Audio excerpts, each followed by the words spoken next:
Chapter 1909. Beating the Tsangyin team into flies. 3. Asking for votes.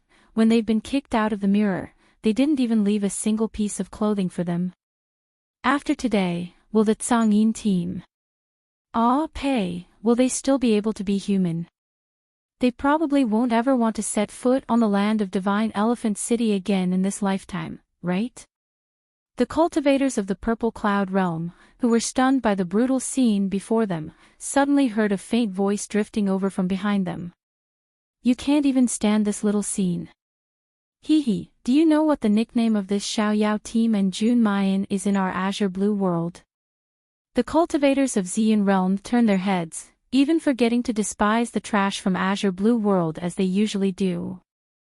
Instead, they gulp and ask apprehensively, Called what? The Xiaoyao 7 Devils. And, the number 1 demoness under the heavens, Jun Mayan. This student of Azure Blue World's Phoenix Heaven Academy unhesitatingly recounts everything that Jun Mayan and the Xiaoyao 7 Devils did in Minlu, Azure Sky, and Azure Blue World, spittle flying everywhere. When they heard that the unfettered 7 Devils had not only annihilated the Azure Blue Realm's 4th largest aristocratic family, the Tian clan, but even stripped them of their clothes and posed in a seductive pose before vividly drawing it out and spreading it around the streets, everyone shuddered. Their Adam's apple bobs up and down, cold sweat dripping down from their foreheads. They seem to have also cursed the Xiaoyao team on the first day of the Deer Cry banquet. They also seem to have followed the trend and shouted for trash to scram out of Xian Realm, and the kept woman Jun Mayan was shameless. Heavens, wouldn't the Tsangyin teams today be there tomorrow? The few of them swallowed their saliva at the same time and shrank into a bowl. In the future, unless it's necessary, they absolutely cannot provoke the Xiaoyao team and Jun Mayan. Just then, Zhang Chenhua, who was lying on the ground beyond recognition, faintly wakes up. Discovering the miserable state of his balls and buttocks, he immediately screams, arching his body and clamping his legs together. His eyes, which are swollen like walnuts, glares at Mayan and the others. Because of the severe pain in his body, tears and snot pour out uncontrollably. In addition, his body was curled up like a shrimp, and he was still trembling. He looked especially miserable and pitiful. Zhang Chenhua hysterically roars with a sobbing tone, Xiaoyao team, Jun Mayan, do you know who I am? How dare you treat me like this?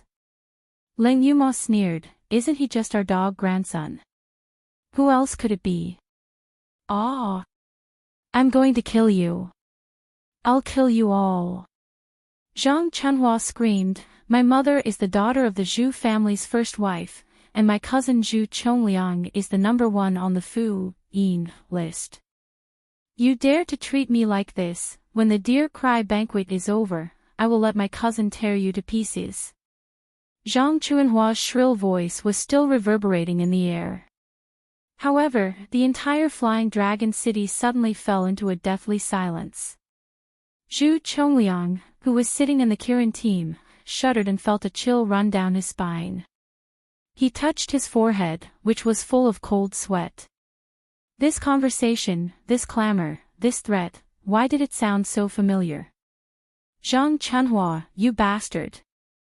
Are you trying to get me killed? He had a feeling that he would soon end up like Xue Huailu and Su Yi. Hearing Zhang Chuanhua's words, the members of the Xiaoyao squad all reveal bright smiles and look at Mayan. Because of the battle just now, Mu Yan's cheeks were slightly red. Her pink face and rosy cheeks made her look exceptionally beautiful, just like a young and innocent little girl who was ignorant of worldly affairs. Ha ha ha, shivering Zhu Chongliang, you've been shot even though you're lying down. We'll light some candles for you. Chapter 1910. Then, Zhang Chenhua heard the girl's light and sweet voice ring in his ears, as well as everyone else's. I understand what you mean. Then the next one will be the fortune list, Yi Futian said with a smile. In an instant, it was as if a ladle of water had been poured into a pot of boiling oil. What the hell, what's the meaning of this? I think the last time I heard this was when the luck list changed hands.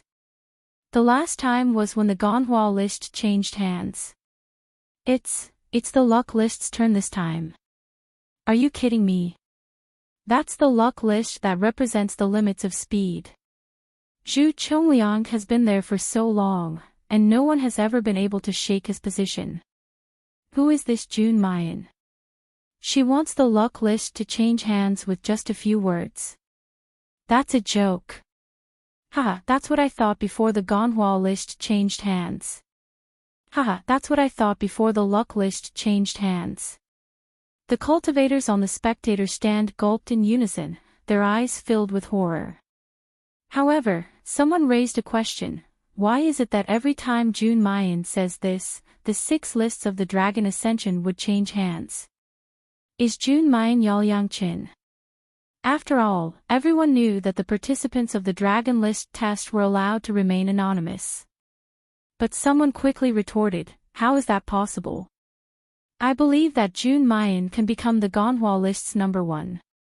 Her support is indeed very powerful, but she has no combat ability at all. She has been relying on the Xiaoyao sect to protect her. Even though the luck list and the luck list don't focus on offensive skills, they still need to fight. Do you think that a weak support master like June Mayan would be able to pass? Moreover, June Mayan has to participate in the champion tournament in the morning and climb the list at night. How can an ordinary person endure such a huge consumption of spiritual energy and vitality? Don't tell me you've gone crazy from daydreaming. The crowd looked at each other, not saying a word. That means that June Mayan and Yaoyang Qin know each other, and have a close relationship. I'm afraid that Yaoyang Qin is taking revenge for her and the Xiaoyao sect by killing the Dragon List. Most people agreed with this opinion. But there was also the support of the Qilin sect, who were furious. Are you kidding me? Right now, our senior brother Zhu is still at the top of the fortune roll. Are you so sure that Yi Liangqin can make the fortune roll change hands? That's right, senior brother Zhu's cultivation is at the Golden Core Stage 9, and he's even stronger than Shui Huailu and Su Yi. Do you think it's so easy to get the top spot on the fortune chart? Yes, I admit that Yi Liangqin has some ability. Maybe killing the Ganhua and Hiyu lists is his limit. We can't let him kill the fortune roll as well. Otherwise, where will the face of our purple cloud world go? I bet that Yi Liangqin won't be able to destroy the fortune roll. Ha, then I'll bet that great god Yi will still be able to slaughter the fortune rankings in one night. Thus, in the early morning of the next day, it was the first glimmer of dawn again. The entire Divine Elephant City was jolted awake by the ringing of the bell once more. In fact, many people did not sleep at all that night. When they lifted their heads to see the green pillar of light, their hearts were already numb from the shock. Qiankuan 6 stars, Sound of Eternity, Soaring Dragon Fortune Rankings change owners. The new number 1 of the fortune roll is Yi Liangqin. Many people even had the same thought in their minds, he was really slaughtered. As expected, swallowed. Good stuff. Chapter 1911. So, Yaoyang Qin, who has already slaughtered 3 boards, how many more boards does he want to slaughter? The people of Divine Elephant City want to hear the bell tolling a few more times, they want to hear Qiankuan 6 stars, Eternal Sound, a few more times. Would there be an end to this crazy slaughtering of the list? Regardless of the storm outside, everything in Tianlang Palace was still calm and tranquil. Mu Yan comes out of the blood-slaughtering sword formation, completely drenched, she can't even walk steadily. After taking a shower and changing her clothes, she's so tired that she can't even open her eyes. Sixth sister, why don't you not go to the competition today and rest for a day? Luo Yu worriedly supports her. She has to participate in the competition in the morning, slaughter boards in the evening, and complete her daily training tasks. In other words, Mu Yan hasn't rested for the past few days. In fact, Mu Yan originally only wanted to climb the Ganhua board and ruthlessly slap Shuailu's face. But Su Yi bumped into it. And after leveling up to Shin Musician level 6, Mu Yan not only leveled up, drawing ground imprisonment, but also obtained a new battle control skill, Heavenly Net. If drawing ground imprisonment is a single target control skill, then Heavenly Net is a group control skill. Once Heavenly Net is activated, the music will transform into hundreds of cloud silk, binding the enemy's hands and feet bit by bit. If the cloud Heavenly Net was cultivated to a greater degree, apart from transforming into strands of clouds, the notes could even transform into spiders invisible to the naked eye. Mayan could use her divine sense and zither music to control these spiders to burrow into the body of a person. The lethality of this Heavenly Net is naturally indescribable. But at the same time, its consumption of divine sense and spiritual power is immeasurable. Especially divine sense. When Mu Yan first used Heavenly Net, that vast sea of divine sense was almost sucked dry. Mu Yan had a headache for the whole night. It felt like there were 10,000 needles constantly pricking her head.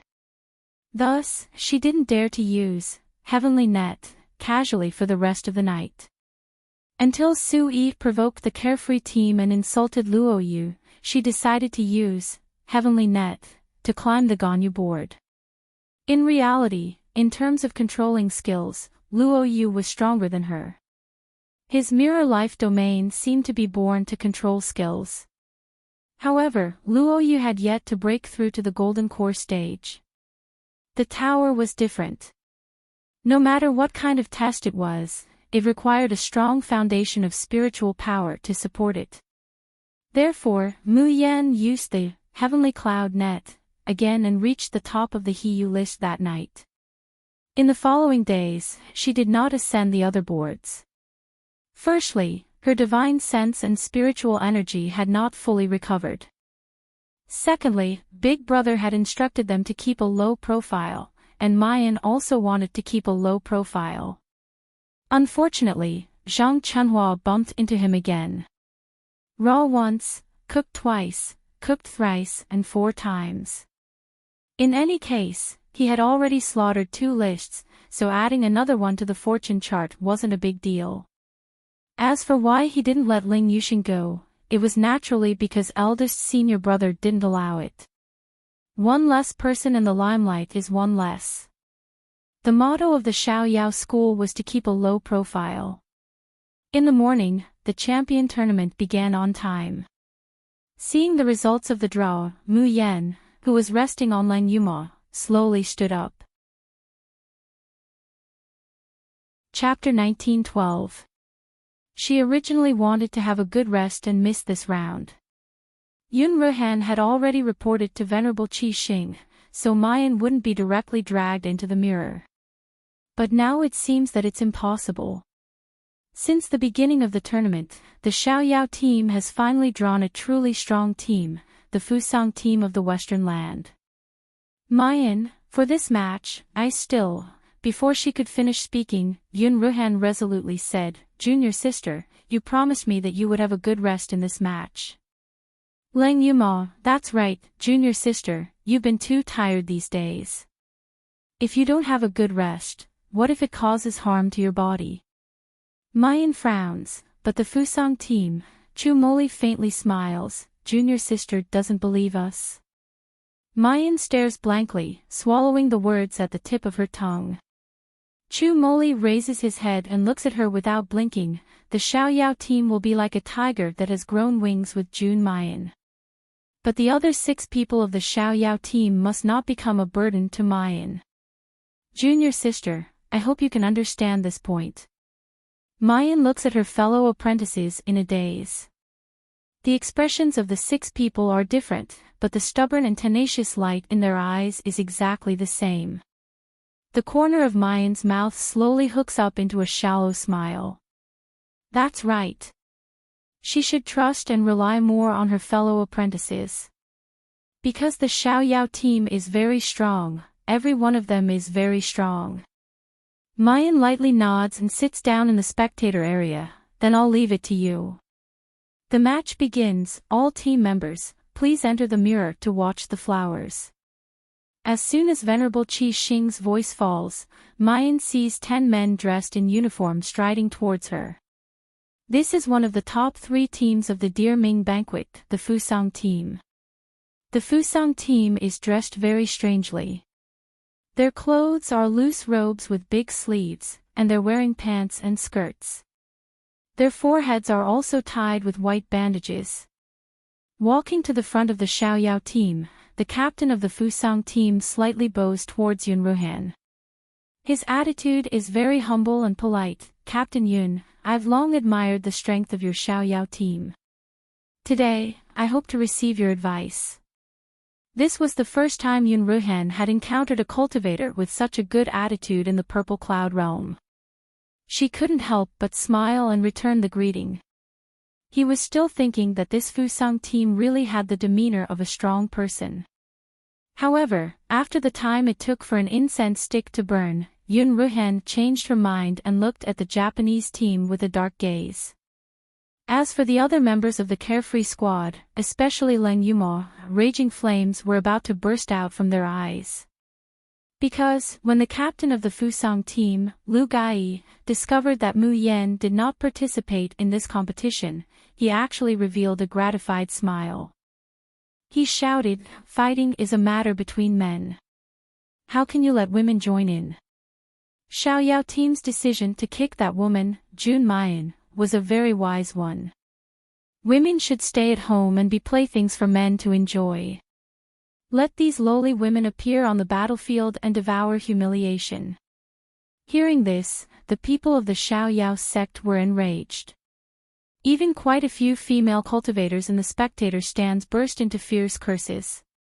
What kind of dog is this Fusang team? How dare you slander us women? Bah! You're the fucking plaything. Your whole family is plaything, your whole family is for men to enjoy. But there were also some people who knew the inside story who couldn't help but shake their heads and sigh. Chapter 1913. The members of the Fusang team come from the Fusang city of the western lands of the Purple Cloud realm. In the Fusang city, the men are exceptionally respected, while the women are as lowly as grass. Those women who are raised at home, unable to cultivate, and unable to go out are still better off. The most miserable are those poor women who are treated as playthings, given away and sold at will. Alas, don't look at the members of the Fusang team who are all pretentious, humble and well-mannered. You don't know how they torture those poor women in the Fusang city. Moreover, they don't feel that they're wrong. In their eyes, there's no difference between women and animals like pigs and dogs. It's a pity that the power of the Fusang clan is too great. Even if many places in the Purple Cloud realm oppose this kind of humiliation of women, they're still living well. There's a lot of discussion in the stands, and many women are glaring at the members of the Fusang team, cursing endlessly. But the members of the Fusang team don't care about the women's attitude at all. In fact, if it weren't for the fact that Mayan's limelight was so great that it overshadowed the limelight of all the men present, they wouldn't be filled with righteous indignation and speak out on the spot. In the eyes of Lu Gai and the others, letting a woman ride on their heads is the greatest humiliation to them. Lu Gai points at Mayan, his face revealing a disdainful and sinister smile. In our Fusang city, a woman like this should stay in our bed the most. That's where they can display their greatest usefulness. Go fuck yourself. Leng Yumo finally couldn't bear it anymore. She swings the broadsword in her hand, ruthlessly chopping towards Lu Gai's direction. But this powerful blade is easily dodged by Lu Gai. Lu Gai's cultivation is at the 9th level of Golden Core, but his strength is much stronger than the captain of the Chuli team. He looks at Leng Yumo mockingly, his face full of ridicule. Another woman. The Xiaoyao team has such strength, but I don't know why they don't choose some strong men, but let these women sully our battlefield.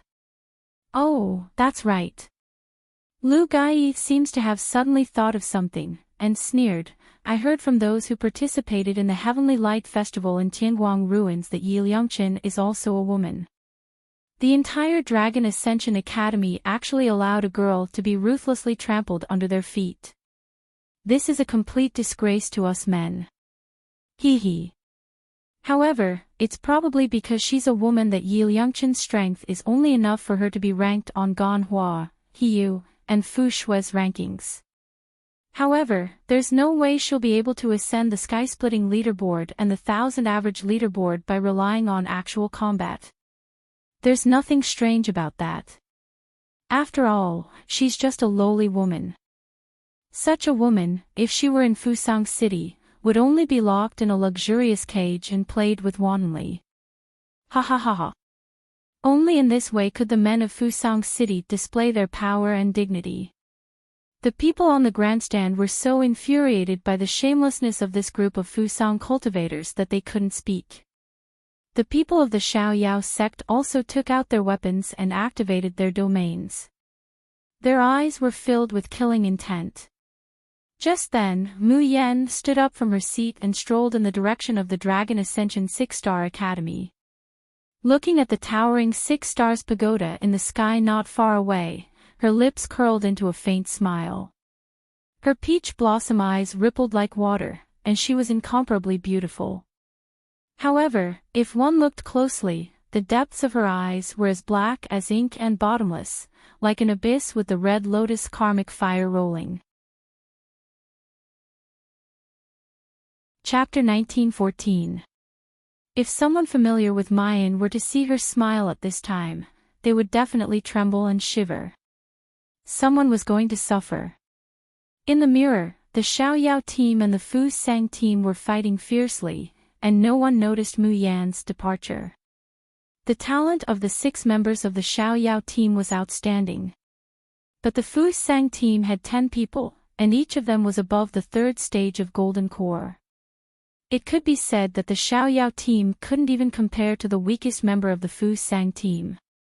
In addition, the words of the Fu Sang team's captain, Lu Gai, were disgusting, but his strength was incomparably strong. His Thunder Domain was vigorous and powerful. Once it was activated, thousands of lightning bolts fell from the sky, accompanied by the attacks of the Fu Sang team and fell on the Xiaoyao team. This was the first time the Xiaoyao team had fallen into a bitter battle since the start of the competition. In addition to Lu Gai, the Fu Sang team had 2 other people who were extremely strong. One was Yuan Dajuan, who was good at long-range attacks. He was born with a pure single-fire spirit root, and he had a 9th stage spirit tool called the Sunset Roar. The Sunset Roar could launch rockets from a distance of 100 meters. It could shoot dozens of arrows at once, and as long as they touched the enemy, they would explode and burn. For many teams, they couldn't shorten the distance between them and Yuan Dajuan because of Lu Gai and the others. In the end, they could only give up and beg for mercy after being burned alive by the rockets. And the other person was called Dongye Qing. His master came from a mysterious family in the northern continent, and had settled in Fu Sang City for 100 years. In their clan, people with pure blood were born with a special skill, summoning spirit beasts. Spirit beasts were generally divided into 3 types: fighting, control, and support. It was rare for the people of the Dongye family to be able to summon one kind of spirit beast. But Dongye Qing could now summon 2 kinds of spirit beasts at once. Thinking about it, it was originally a battle of 10 against 10, and the strength of the Fu Sang team was already very strong. Adding 2 spirit beasts, wouldn't it be an overwhelming advantage? Now, there were only 6 people left in the Xiaoyao team. Lu Gai held a golden ringed sword in his hand. When Leng Yuma's flaming long sword chopped down, there was no panic on his face. Instead, a contemptuous smile floated on his face. With a wave of the golden ring blade, a burst of purple light exploded and collided with Leng Yuma's long blade. This caused her body to suddenly tremble, and she took several steps back. Her face suddenly turned a little pale. Lu Gai shook his head and turned to Yun Ruhan. Brother Yun, listen to my advice. Women are all whores. If you treat her a little better, she'll take advantage of you and turn into a savage. This world should belong to us men. Those women who show their faces in public will only bring shame to us men. Lu Gu pointed at Leng Yuma, this woman, and Jun Mu Yen who just left, as well as that Yi Liangqin, heh. They are all sluts. If I were to say, what we men should do the most is to throw them into the brothel and let them train them well, and tell them how to be a man's slave and plaything. And every woman sitting in this flying dragon city. Lu Gai became excited as he spoke. In our Fu Sang city, all the women can only obediently stay at home and wait to serve us men. Whoever dares to resist will suffer a fate worse than death. Chapter 1915. I don't know how the men in Divine Elephant City teach their women to be so cowardly, allowing a few bitches to ride on their heads. They're simply throwing away the face of us men. Lu Gai's words made all the female cultivators on the viewing platform tremble with anger. Most of the male cultivators also revealed expressions of righteous indignation. Who didn't have a mother, sister, wife, and daughter at home? Were these not women? How could they allow Lu Gai to humiliate them so wantonly? But there was also an extremely small number of male cultivators. They were wretched, despicable, weak, and of despicable character. Beside them, no female cultivator would look up to them. So they had always been depressed, feeling that these female cultivators looked down on them, but never thought about their own problems. It was this group of people, hearing Lu Gai's words, all of them immediately became excited. Senior brother Lu is right, the world should belong to us men, why should we let those lowly women climb on our heads? Fusang City is really a paradise for us men. When the Deer Cry banquet ends, I must go to Fusang City to take a look, and raise 8 or 10 women there to play with, ha ha ha. These people's words naturally caused the other people on the viewing platform to glare angrily. However, they didn't care at all, because during the Deer Cry banquet, other than watching flowers in the mirror, fighting was not allowed in other places in Flying Dragon City.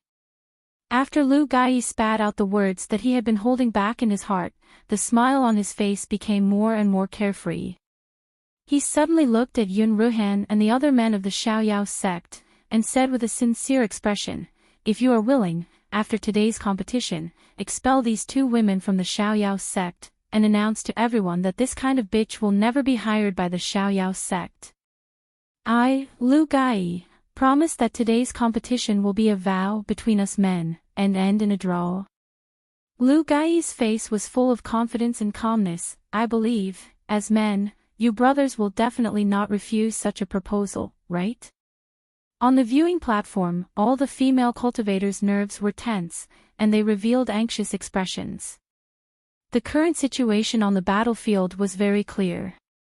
The strength of the Fusang team far surpassed that of the Xiaoyao sect. If 2 women were sacrificed, they could turn a match that was bound to be lost into a draw. They believed that many male cultivators would be willing to accept. In the history of the cultivation world, where the strong preyed on the weak, women were trampled, humiliated, sacrificed, and exchanged for goods. How many times had it happened? Yun Ruhan retracted her sword and looked expressionlessly at Lu Gai. The bait you've thrown out is truly tempting. Lu Gai rejoiced in his heart. He knew that no man would reject such a condition. Unfortunately, I don't accept it. The eldest brother of the Xiaoyao school wasn't good at swearing or sarcasm. His words were simple and straightforward, but they were powerful, as if they were smashing into people's hearts one by one. The 7 of us from the Xiaoyao sect live with one heart, and die with one soul. Insulting our junior sister is the same as insulting the entire carefree school. If you want us to expel 4th sister and little junior sister, then you can expel or slaughter us as well. Also, don't call us brothers. Yun Ruhan looked coldly at Lu Gai. Your mother gave birth to you and raised you, but in your hearts, she's worse than a pig or a dog. Beasts like you make me sick from the bottom of my heart. Chapter 19:16. He spread his legs slightly and squatted down in a horse stance.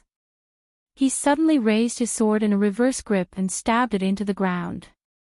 His voice was deafening like a great bell.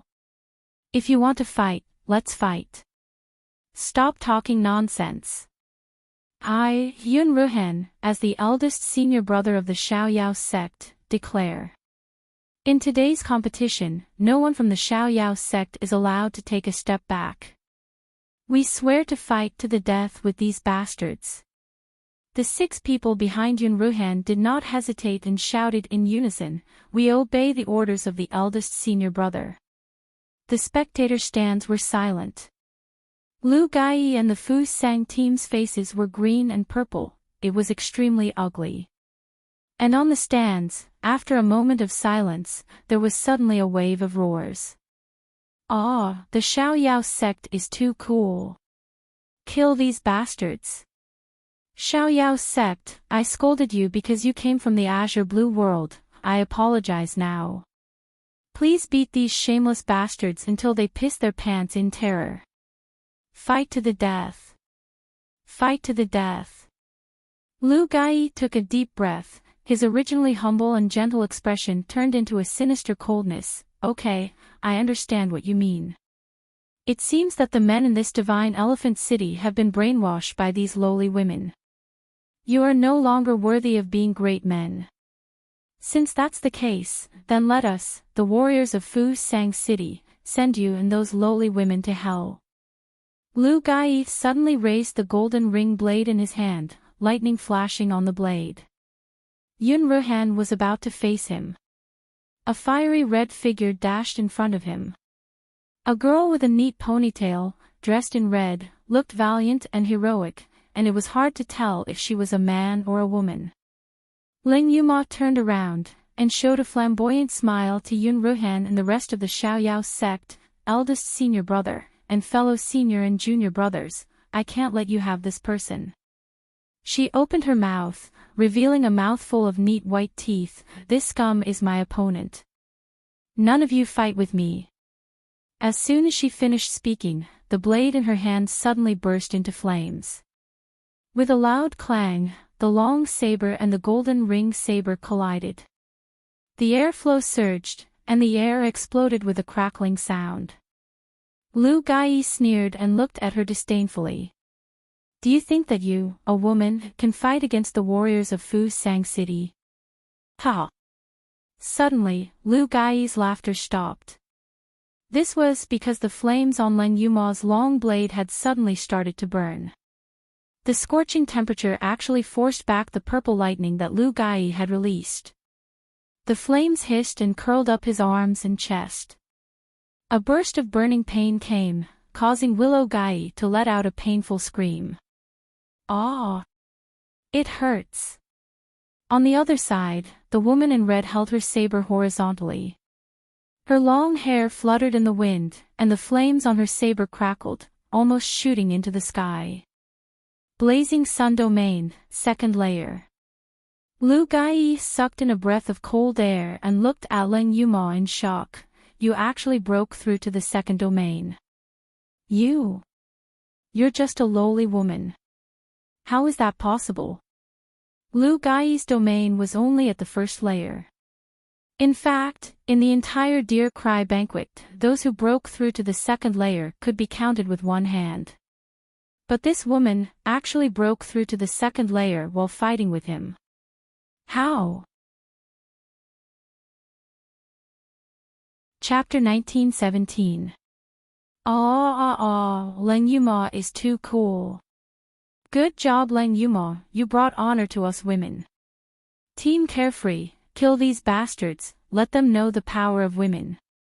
The shouts of the female Xiao on the stands became louder and more excited. But in reality, the situation on the battlefield was not optimistic. Lu Gai was different from the opponents Team Carefree had faced before. He was injured by Leng Yuma, the woman he looked down on the most, but he was not angered at all. Instead, he calmly retreated far away and released his Thunder Domain. He interfered with Team Carefree while occasionally launching sneak attacks. Yuan Dajuan, on the other hand, kept shooting Sunset Roar at Leng Yuma. Even though Leng Yuma had a pure fire spirit root, her body was still mortal. After being hit by the Sunset Roar many times, her clothes and flesh were instantly burnt. Ling Yuxing wanted to catch up to Yuan Dajuan and kill him, but Team Fusang still had a strong Earth-type defensive Xiuzha. Ling Yuxing's movements were always blocked by him. It was very clear that while Team Fusang was disgusting, they had seriously studied Team Carefree's individual strength and tactics. Because of the huge difference in numbers, Dongye Chang's two spirit beasts and Yuan Dajuan's Sunset Roar, Team Carefree was slowly covered in injuries. The people on the stands were burning with anxiety, but there was nothing they could do. Lu Gai applied some ointment to the burns on his chest and arms, then sneered, "Women are born to be lowly, filthy things. The appearance of women on the battlefield is an insult to us great men. This match, your Team Carefree's crushing defeat is the best proof. I admit that the two women of your Team Carefree, and that Yi Liangchen have some ability. Ha, if they were men, I would also praise them. But who asked them to be women? From the moment they were born, they were fated to be the vassals and playthings of men." Lu Gai's gaze swept across the people on the stands who had ashen faces but could not say a word. He suddenly said clearly, "Of the two women of Team Carefree, one caused them to lose the match, the other doesn't even dare to fight with us. This has already proven that women are useless trash, and are not worthy to appear on the battlefield. As for that Yi Liangchen, he's even more of a joke. Ha, I've said it before, she only dares to try the support ranking like Gan Hua, Hiyu, and Fu Xiao. As for the sky-splitting list and the 1,000 average list, which relied entirely on strength, did he dare to try them? Don't you think she wouldn't even dare to touch the void list that isn't so brutal? The void roll was a test of one's willpower and divine consciousness. If one's divine consciousness was not strong enough and one's willpower was not firm enough, it was very easy for one to be heavily injured by the void roll's illusion. The first person on the void list is our Murong clan's eldest young lady, and she's not even a woman." Someone in the spectator stands roared. Lu Gai chuckled. "Therefore, in order to prove that what I said is absolutely correct, I'll climb the void ranking after this competition ends. If the person at the top of the void ranking is still a woman after today, I, Lu Gai, am willing to kneel and kowtow." Before he could finish his words, the sound of a bell suddenly came from the sky. All the Xiuzha on the stands trembled. A familiar electric current passed through their tailbones. They raised their heads in shock and looked in the direction of Six-Star Tower. As expected, a purple pillar of light soared into the sky, almost blinding everyone's eyes. Chapter 1918. A big slap, the deep and ancient voice rang in everyone's ears, reverberating in the sky above the entire divine elephant city. Qiankuan 6 stars, eternal sound, the Dragon Ascension Void list has changed owners.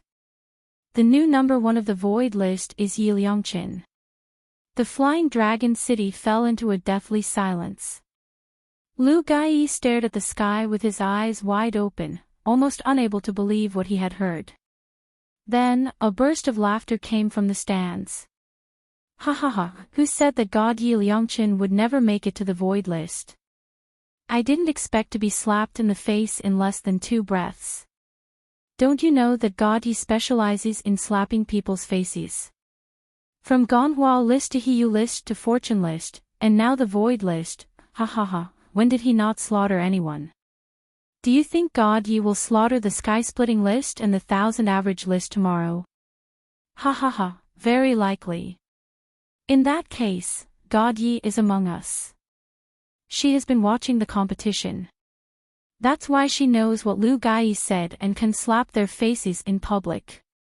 God Yi is mighty. I beg God Yi to slaughter the sky-splitting list and the 1,000 average list tomorrow and the day after. Yes, slap the faces of those bastards from Fusang team. In the contestant seats beside the flower in the mirror, Duan Wenbin looked at Murong Shui. Shui, how do you feel about your ranking being slaughtered? Murong Shui smiled freely without the slightest bit of jealousy or resentment in her eyes.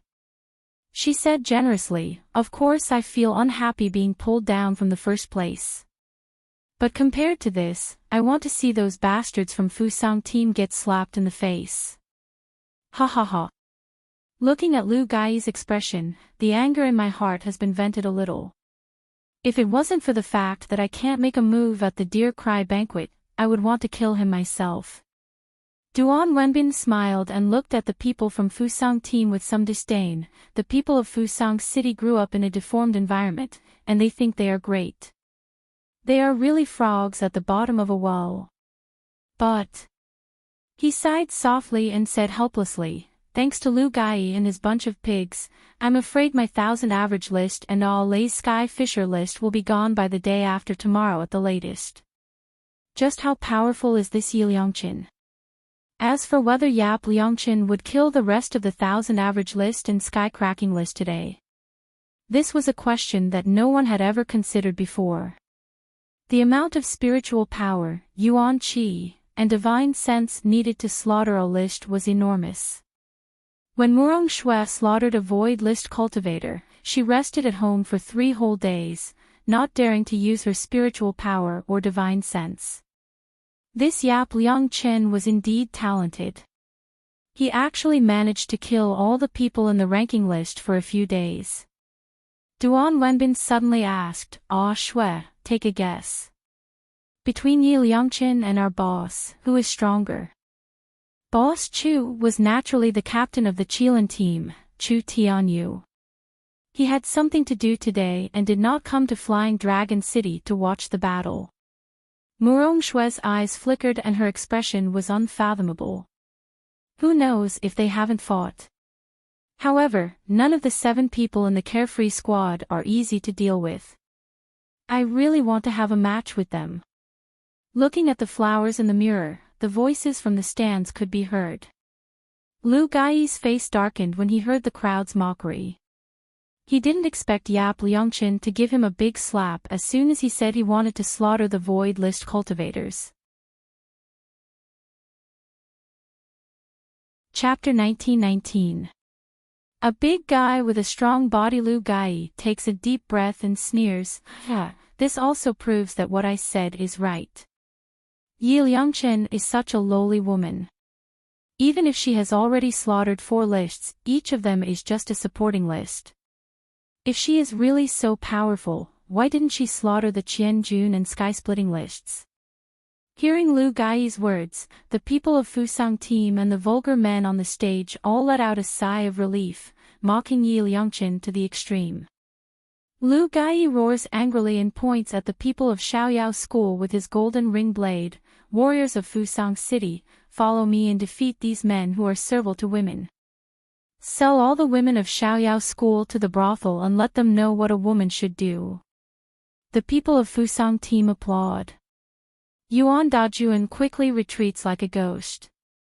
The sunset scorpion in his hand is mixed with flames, continuously attacking the people of Xiaoyao School. The audience on the stage suddenly feels their hearts clench. Oh no, Xiaoyao School is going to lose. There's nothing we can do. Xiaoyao School doesn't have Mayan's help today, so they only have 6 people to fight. Their strength has dropped a lot. Moreover, 2 of them are in the fasting stage. Alas, they say 6 people, but in fact, there are only 5 people. Isn't that man in the wheelchair called Chu Moli? After so many matches, I've never seen him fight. I think he's just here to make up the numbers. Yeah. Look at that big guy Qin Zhou, he has to keep protecting him. His existence is actually reducing the fighting strength of Xiaoyao school. Looking at the flowers in the mirror, there is nothing in the desert background. The sunset scorpion suddenly shoots at Chu Moli. Qin Jiu roars angrily and rushes to block it, but he is still a step too late. The sunset scorpion brushes past his arm and flies towards Chu Moli. Qin Jiu doesn't care about the pain of his arm being burnt. He turns his head in fear. Third brother. Puchi. The setting sun arrow pierced into Chu Moli's shoulder, and flames emerged from its tip. In an instant, Chu Moli's clothes and the flesh around the arrow were scorched. Chu Moli's expression didn't change in the slightest. It was as if his shoulder wasn't the one that was being burnt. On the contrary, Qin Jiu's eyes reddened. Third bro. It was all his fault. It was all his fault for not protecting third bro. He was so stupid. Other than having a body full of strength, he was useless. Others insulted little junior sister and the others. He was clearly angry, but he could not refute a single word. Now, he couldn't even protect his third brother. Right at this moment, Yuan Daju and Sunset Centipede attacked Chu Moli once again. He wanted to kick a member of the Xiaoyao sect out of the mirror. As for the weakest Chu Moli, he was the first person he chose. A string in Qin Jiu's mind suddenly snapped. A powerful force surged from his dantian and sea of consciousness to his entire body. Whoosh! A wall covered with sand rose from the ground, blocking in front of the people of the Xiaoyao sect. The sunset plumes hit the earthen wall, unable to penetrate, fell directly. This is an earth shield. A cultivator in the strength domain can actually use an earth shield. Too powerful. I thought that big guy only had strength. I didn't expect his talent to be so outstanding. Chapter 1920. A kid in the fasting stage, Qin Jiu. Qin Jiu. Kill them with one punch. The rising and falling shouts from the stands did not fall into Qin Jiu's ears. He only revealed a silly smile because he could finally protect his fellow disciples. Lu Gai's expression darkened. He didn't expect the carefree team to have such great potential. There were only 7 people in the team, but 3 of them had broken through to the domain stage, and all of them were so strong. Lu Gai waved his hand at Dong Yeqing. Take 2 people and kill that big guy and that cripple. Dong Yeqing nodded. He immediately commanded 2 soul beasts and a few of his fellow disciples to attack Qin Jiu and Chu Moli. The other members of the carefree school were being held up. Luo Yu hurried over. Second senior, third senior, I'll help you. Dong Yeqing immediately revealed a mocking expression when he saw Luo Yu. You're just a kid in the fasting stage. Have you grown all your hair? How dare you fight me? Ice Crystal Soul Beast, kill him. A snow-white soul beast emitting a bone-chilling aura pounced towards Luo Yu. However, before it could even get close, the soul beast suddenly revealed a terrified expression. Its body trembled and it let out a pained and fearful cry. Following that, it disappeared into the air with a puff. Dong Yeqing's eyes widened in disbelief. He wanted to summon the Ice Crystal Soul Beast again, but he realized that it refused to appear no matter what. The consciousness it transmitted to him was filled with fear of a dangerous and powerful creature. Dong Yeqing didn't believe it and ordered another soul beast to attack Luo Yu. However, this control-type soul beast was even more miserable than the Ice Crystal Soul Beast. Before it could even get close to Luo Yu, it screamed and curled up into a ball. It trembled and couldn't even return to the soul beast space. Dong Yeqing glared at Luo Yu. You, who exactly are you? Why would his soul beast be afraid of a kid in the fasting stage? Luo Yu also revealed a strange expression. However, he felt that it had something to do with the Bei's soul pearl that was sealed on his back. Furthermore, the base beast in his body showed signs of awakening when the two soul beasts approached him. However, Luo Yu remembered what eldest senior brother had said. His base spirit beast must not be seen by anyone, so she tried her best to suppress it. At this moment, this powerful and terrifying force was slowly surging towards his dantian. Dong Ye-ching gritted his teeth, revealing a look of shock, anger, and fear. His intuition told him that this young man would be his greatest enemy. A long halberd was drawn out. "Hee, I alone am more than enough to deal with you, a waste of the Enidia stage." As he spoke, the halberd in his hand had already been wrapped in a fierce aura, whistling through the air as it slashed towards Luo Yu. Large beads of sweat rolled down Luo Yu's forehead. With a flick of her finger, two giant puppets flew over and stood in front of her. Bang! With a loud bang, the halberd and the puppet collided. Dong Ye-ching did not put a puppet controlled by a low-level fasting stage cultivator in his eyes. However, as soon as he came into contact with it, he felt a majestic and terrifying force pass through the puppet and into his halberd, fiercely colliding with his internal organs. Pfft! Dong Ye-ching spat out a mouthful of blood and fell to the ground. His face was full of confusion. He was a level 3 golden core cultivator. How could he be injured by a puppet of a fasting stage kid? How was this possible? When he turned to look at Luo Yu, his confusion instantly turned into fear. Chapter 1921. A cripple in a wheelchair, asking for tickets, core formation. Luo Yu formed her core on the battlefield. And as soon as he formed his core, his cultivation rose to the 3rd level of the golden core. The spiritual energy contained in the 3rd level of the golden core far exceeded Dong Ye-cheng's. In other words, Luo Yu used her spiritual energy to suppress him until he vomited blood. Impossible. How is this possible? The battlefield was ever-changing and dangerous. How could someone form their core on the battlefield? What was even more frightening was that he was at the 3rd level of the golden core the moment he formed his core. Who are you? Luo Yu wiped the sweat off her forehead and laughed coldly.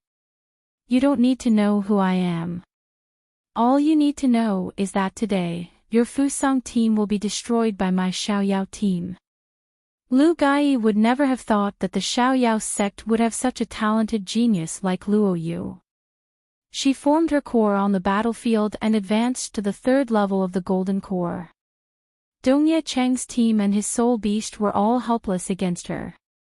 The cultivators on the spectator stand were going crazy with excitement. Oh, I'm going crazy. I thought that cute young man was weak.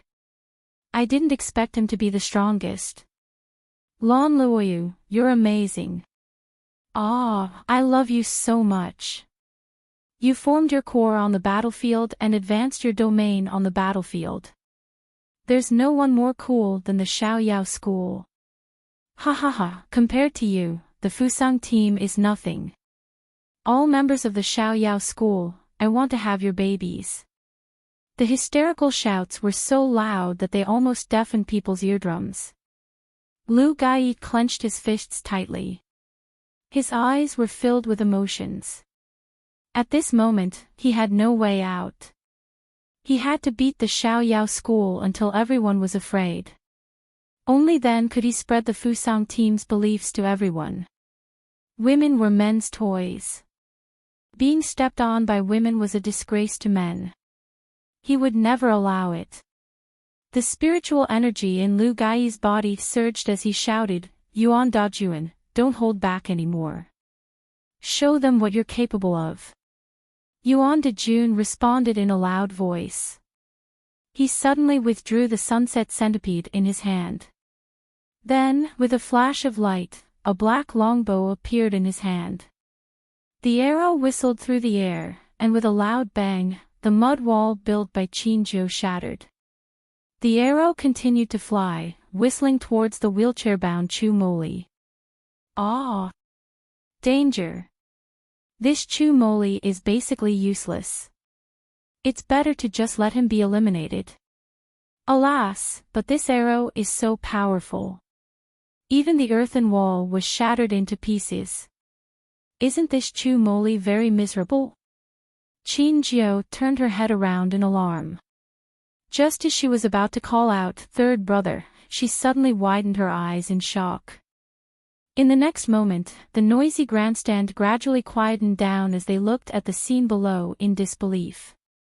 When that arrow, which could even shatter the earthen walls, arrived in front of Chu Moli, he actually caught it in midair. Then, with a flash of red light, the arrow shattered into powder and fell into the sand. The expression on Yuan Dajuan's face could only be described as horrified. This bow and arrow was a magic treasure that was close to the level of a divine artifact. It was forged by the top artificer of the Purple Cloud realm. How was this possible? How could someone destroy it with their bare hands? Furthermore, when he took a closer look, Yuan Dajuan was so frightened that he almost lost his ability to think. A golden core cultivator. Wasn't this cripple supposed to be at the peak of Enidia? When did he form his gold core? The people of the Carefree sect formed their gold cores one after another on the battlefield. What kind of monster was he reincarnated into? A warm and bashful smile appeared on Chu Moli's pale face. With a calm voice, he said, "Senior and junior brothers, if we don't work a bit harder, someone is going to steal our limelight again." Almost at the same moment he finished speaking, the dong dong dong of the bell resounded through the entire divine elephant city once again. It also startled all the cultivators on the grandstand who were dumbstruck by Chu Moli's performance. A yellow pillar of light soared into the sky, dazzling everyone's eyes. The vigorous and simple voice practically seemed to directly collide into the depths of their souls, causing them to become absent-minded from shock. They were so shocked that their mouths were wide open, yet they couldn't make a sound. Qiankuan 6 stars, Sound of Eternity, Soaring Dragon Sky-Splitting List changes owners. Ha ha ha, being repeatedly slapped in the face by people you look down on must feel very good. Chapter 1922. The new number 1 of the sky-splitting list is Yi Liangqin. They could still exclaim when they saw him defeat Dong Yeqing and the other two at the core formation stage in the falling rain battlefield. They could still gasp when they saw Chu Moli catch the quasi-divine weapon sky-shaking arrow with his bare hands.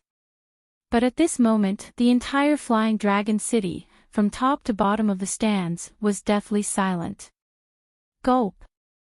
After a long time, someone gulped and said, Did I hear it wrong? Was that an illusion? After the void list, Yi Liangqin, he killed the sky-splitting list. The sky-splitting list that represents the strength of one's spiritual power and can only be passed through a real battle. No. If I didn't lose my memory, it's only been less than 2 hours since God Yi killed the void list. Everyone looked at each other and saw the shock in each other's eyes. Oh my God. What kind of concept was that? Killing 2 rankings in 4 hours. Who in the world could do it? No one in the past and no one in the future could do it, okay? Gulp. A few of them could not help but swallow their saliva with difficulty. So, who exactly is this God Yi? Could it be that God Yi is actually a leaving body stage cultivator? Don't even dream about it. The Dragon Ascension list represents the strength and talent of young cultivators. Only cultivators under the age of 30 who haven't reached the nascent soul stage can participate.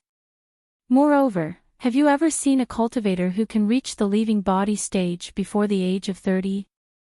The Flying Dragon City was in an uproar. They even forgot to mock the Fusang team for a moment. There were also people who said fearfully, Yi.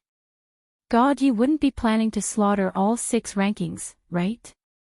No, that's impossible. To be able to kill 2 lists in a day, God Yi is definitely at his limit. If he can continue to kill people on the 1,000 average list, would he still be human? That's true. That's why we won't hear about the change of the 1,000 average list until tomorrow morning. There were also supporters of the Qilin team who were unconvinced. God Duan's strength is second only to senior brother Chu of the Qilin team. How can you be so sure that the 1,000 average list? Before the man could finish, he was mercilessly interrupted. Brother, we're tired of hearing such words and getting slapped in the face. There is no doubt that Great God Yi is the strongest person in this Dear Cry Grand Banquet. That's the Dragon Ascension 6 role. Ever since the establishment of Dragon Soaring Academy, there had never been anyone who could occupy the top spot of all 6 rankings. Don't tell me, are we going to witness history? The people on the spectator stand were all talking about Yi Liangqin and the 6 ranks. Only a small number of female cultivators who were filled with righteous indignation laughed and mocked the Japanese team. To be ignored like this, especially because of a woman, to Lu Gai, it was simply intolerable to be insulted and spat on. Lu Gai gritted his teeth and said, "Shut up. Shut up. Shut up." The fact that Yap Liangqin is so capable means that he is not a woman, but a man. It would have been better if he didn't shout. The moment he shouted, the attention of the audience on the spectator stand was immediately focused on him. Ha ha ha, did this idiot Lu Gai forget who was the one who said that Yap Liangqin could only slaughter the auxiliary list and would never touch the Sky Splitter and 1,000 June lists? Chapter 1923. Now that the sky-splitting list has been destroyed by God Yi, he's starting to call God Yi a man again. It can't be helped. Who asked Fusang team to suffer so much today? They said they wanted to teach Fusang team a lesson, but in the end, their 10-man team was pressured by the 6-man carefree team. They couldn't get any benefits at all. They said Yi Liangqin is a woman and has trash strength. In the end, God Yi destroyed 2 lists in 4 hours. It's a slap to his face. TSK, if it were me, I would also be tortured until I'm crazy. Fusang team, you bunch of trash. You can't even defeat the 6-man carefree team. You want to compete with God Yi? Dream on. As men, you're a disgrace to us male cultivators. Yes, saying these scum are men is a disgrace to us men. I suggest we castrate them and send them to the palace to be eunuchs. Ha ha ha ha. That's right. Fusang team, get out of our men's team and become eunuchs. Lu Gai could endure any humiliation and abuse, but he couldn't stand them saying he wasn't fit to be a man. His face contorted as he roared ferociously, "You idiots! How dare you compare the great men of Fusang City to a lowly woman? Okay, I'll prove to you now that my Fusang team can easily crush these ants of carefree team. Tomorrow, I'll crush Yi Liangqin too. Take a good look at how I ravage those women who sullied the battlefield to death." As soon as he finished speaking, the golden ring saber in Lu Gai's hand burst out with a dazzling purple lightning. At the same time, thunderclouds slowly gathered in the sky. From time to time, a bolt of lightning struck down and smashed a big hole in the sand. Sand and dust filled the air. At this moment, the other members of Fusang team finally began to display their full strength. Especially Yuan Dajuan. Chu Moli had crushed the sky-shaking arrow with his bare hands, and Chu Moli's core formation on the battlefield, which shocked him too much. He was so shocked that he lost his soul. Now that he came back to his senses, the sky-shaking arrow was used again. The carefree team immediately felt the terror of this long-range cultivator. Looking at flowers in a mirror was not a small training field. The distance between the 2 groups of cultivators was very large. As for such a long-range cultivator, if they couldn't get close, it would be a fatal blow to the other teams. Yuan Dajuan slowly pulled open the heaven-shocking bow. The second heaven-shocking arrow was knocked on the bowstring. A strong killing intent burst forth from his eyes. This time, the one he wanted to kill was not Chu Moli, but Lan Luoyu. This young man looked inconspicuous, but in fact, his combat strength was extremely strong. After advancing to the Gold Core realm, he controlled 3 puppets by himself, and each of the puppets could actually block the attacks of the Fusang team members. Furthermore, Dongye Cheng's trump card, the Soul Beast, was also destroyed by this youth. It could be said that as long as they could chase Lan Luoyu out of the mirror, their Fusang team would definitely win. Swish! The arrow whistled through the air, heading straight for Luoyu's heart. Yun Ruhan's expression changed. She couldn't care less about her own safety as she swung her Lightstream sword to block the arrow. However, the heaven-shaking arrow actually split into 2 in midair. One was struck down by Yun Ruhan, but the other continued to fly straight for Luoyu. One of the puppets rushed over to help Luoyu block the arrow. However, the giant ape puppet, which could easily deal with the ordinary members of the Fusang team, started to collapse from its chest when it was pierced by the heaven-shaking arrow. It instantly split into pieces. Chapter 1924. The heaven-shaking arrow continued to fly forward, getting closer and closer to Luoyu. Shao Qi! Everyone cried out in shock. Whoosh! At this moment, the sound of something tearing through the air rang out. A silver-gray arrow streaked through the air and collided with the heaven-shaking arrow. The indestructible heaven-shaking arrow that could even destroy the giant ape puppet actually let out a painful hum. It stayed in the air for a few seconds, then fell to the ground. Yuan Dajuan widened his eyes in fright. His stiff neck slowly turned towards Chu Moli's direction. The young man sitting in the wheelchair still had a pale face and a gentle expression. The wound and bloodstains on his shoulder made him look extremely weak. However, a silver longbow had suddenly appeared in his hand. The bow was extremely strange. At first glance, it looked crystal clear and overflowing with light. However, when one looked closely, it felt blurry, as if it would dissipate like water vapor at any time. As for the silver arrow, it looked more like it was formed from a cloud of smoke. His slender hand slowly drew the bow and aimed at Yuan Dajuan. After meeting Yuan Dajuan's frightened eyes, the sickly young man smiled, indescribably bashful and gentle. In the next moment, the arrow shot out with a whoosh. Yuan Dajuan was like a bird startled by the mere twang of a bowstring. He screamed and tried to dodge. However, in the next moment, he didn't feel any pain from being pierced by the arrow. Instead, he heard a shrill scream. Ah! Yuan Dajuan suddenly turned around. When he saw the scene in front of him, his pupils shrank. The one who was shot wasn't him, but an earth element cultivator who was protecting him. He opened his mouth, wanting to say something.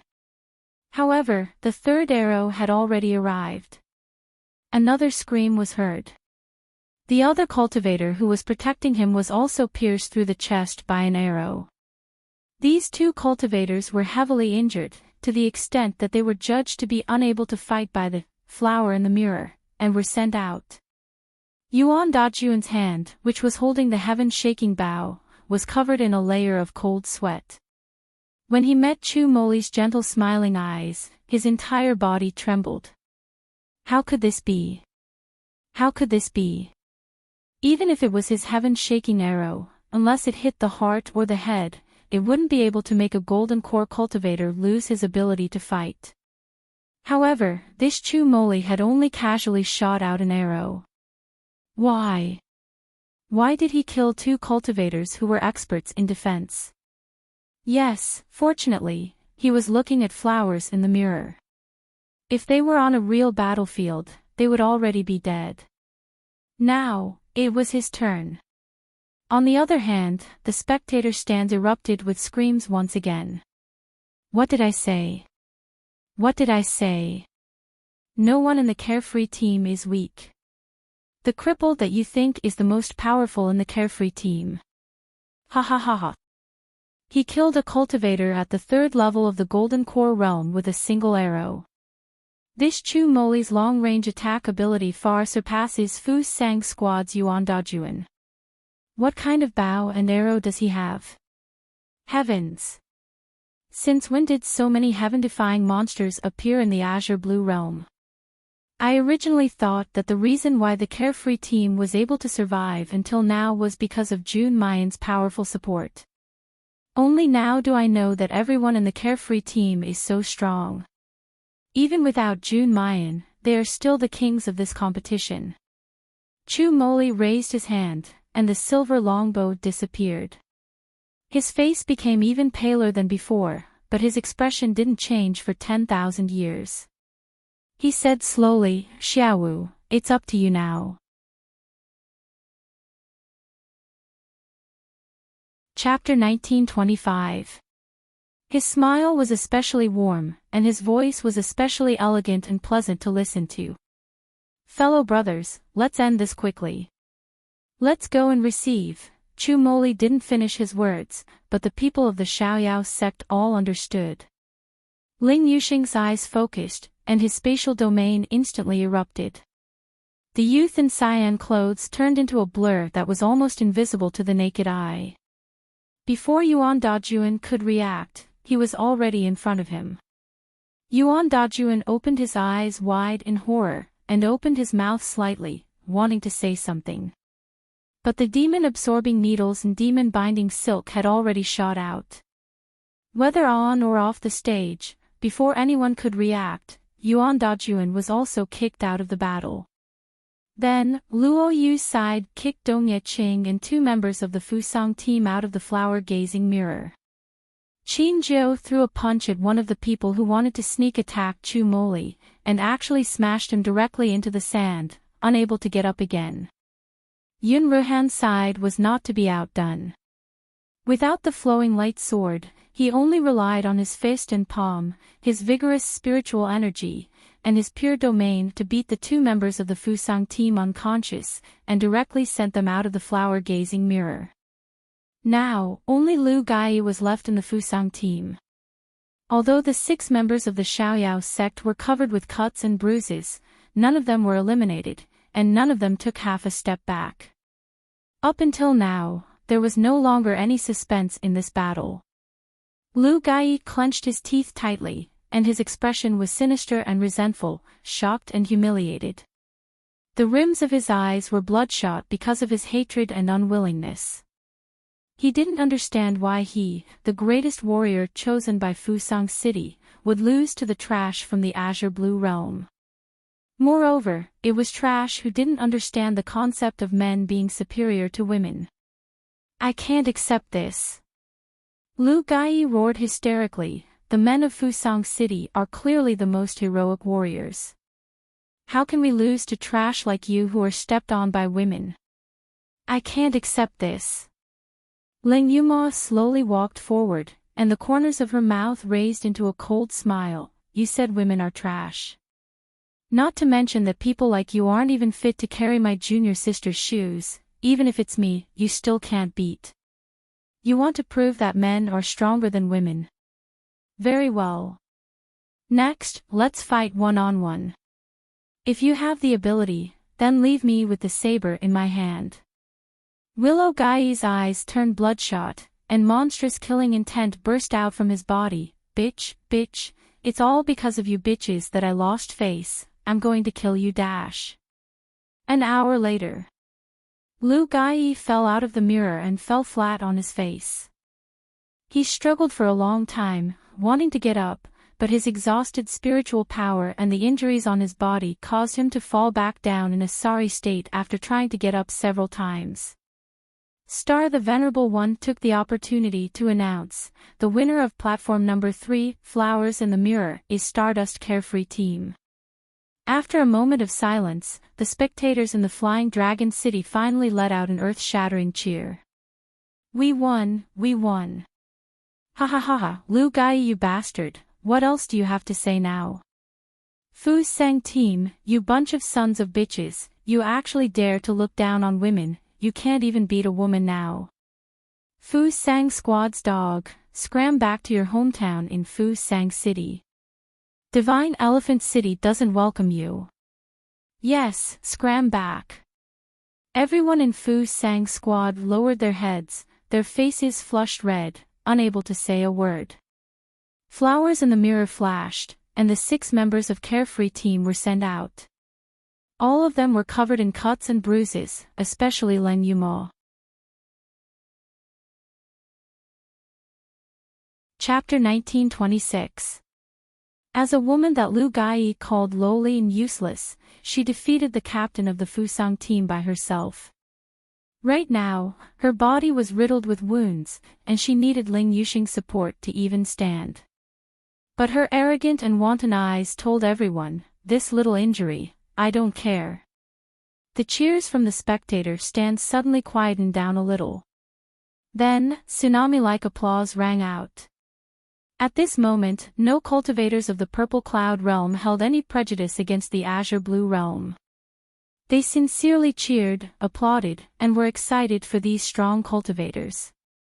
This was the cultivation continent where strength was respected.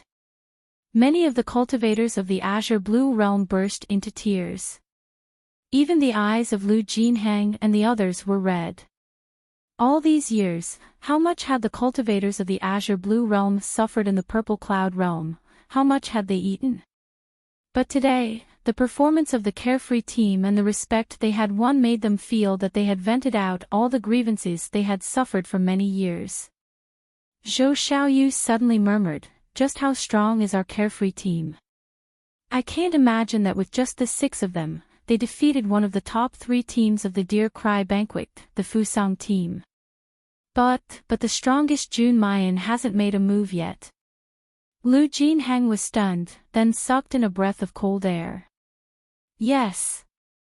He had almost forgotten that the strongest in the Carefree team was not Yun Ruhan, not Lan Luoyu, not Chu Moli, not Leng Yumo, but it was Jun Mayan. That all-round monster who combined combat, support, talisman, and medical skills, Jun Mayan.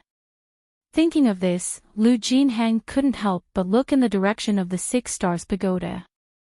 Was Yi Liangchen, who defeated the Nothingness and Heaven-splitting lists in 4 hours, Jun Mayan. After resting for a while, Lu Gai struggled to get up from the ground, and turned to leave with the Fusang team. However, Yun Ruhan, who had always been the most gentle and easy to talk to, suddenly spoke, Stop. Lu Gai, and everyone in the Fusang team, have you forgotten one thing? Lu Gai gritted his teeth, what else do you want to say? Apologize to my junior sister, and to all the female cultivators. Yun Ruhan's face was as cold as ice, kneel and apologize. Don't forget, this is what you promised.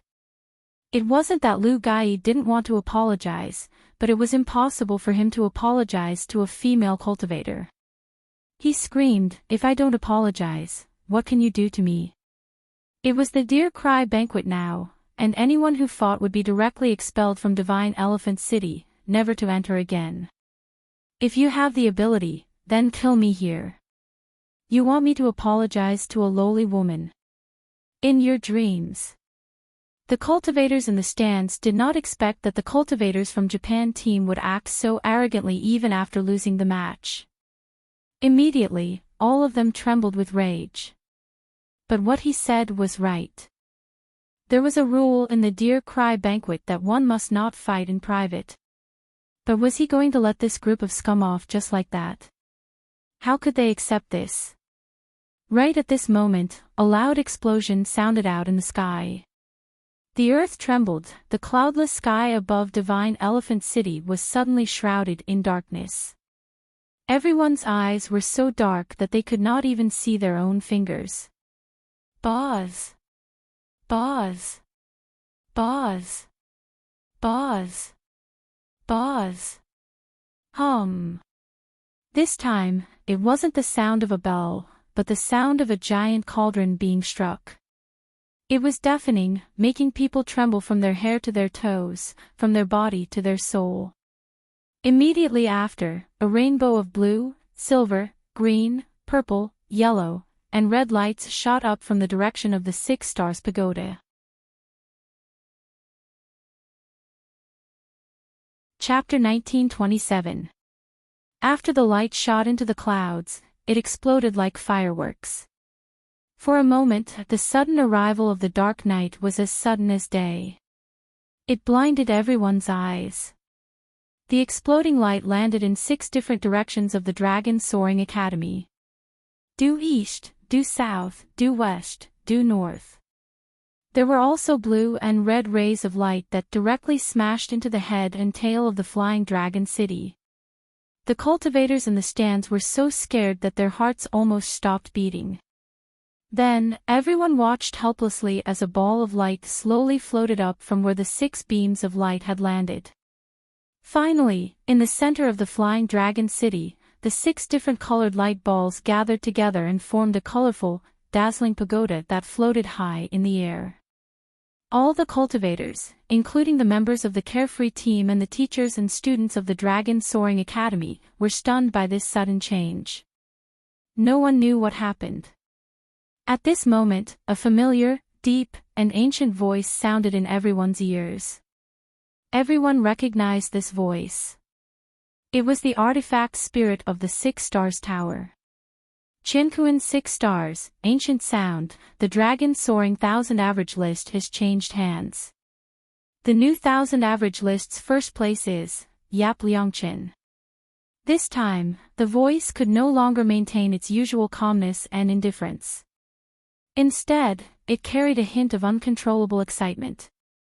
Thousands of years have passed, the universe is vast. Black sky appears, yin and yang fall into chaos. The dragon soars into the sky, the heart of jade blood. All 6 stars gather, the king descends. We respectfully invite the Lord of 6 Stars, Yap Liangchen, to come to the Dragon Soaring Academy. The powerful voice reverberated in everyone's ears over and over again. The voice seemed to have some kind of magic that shook their souls. Everyone in the Dragon Soaring Academy couldn't help but bow and shout in unison.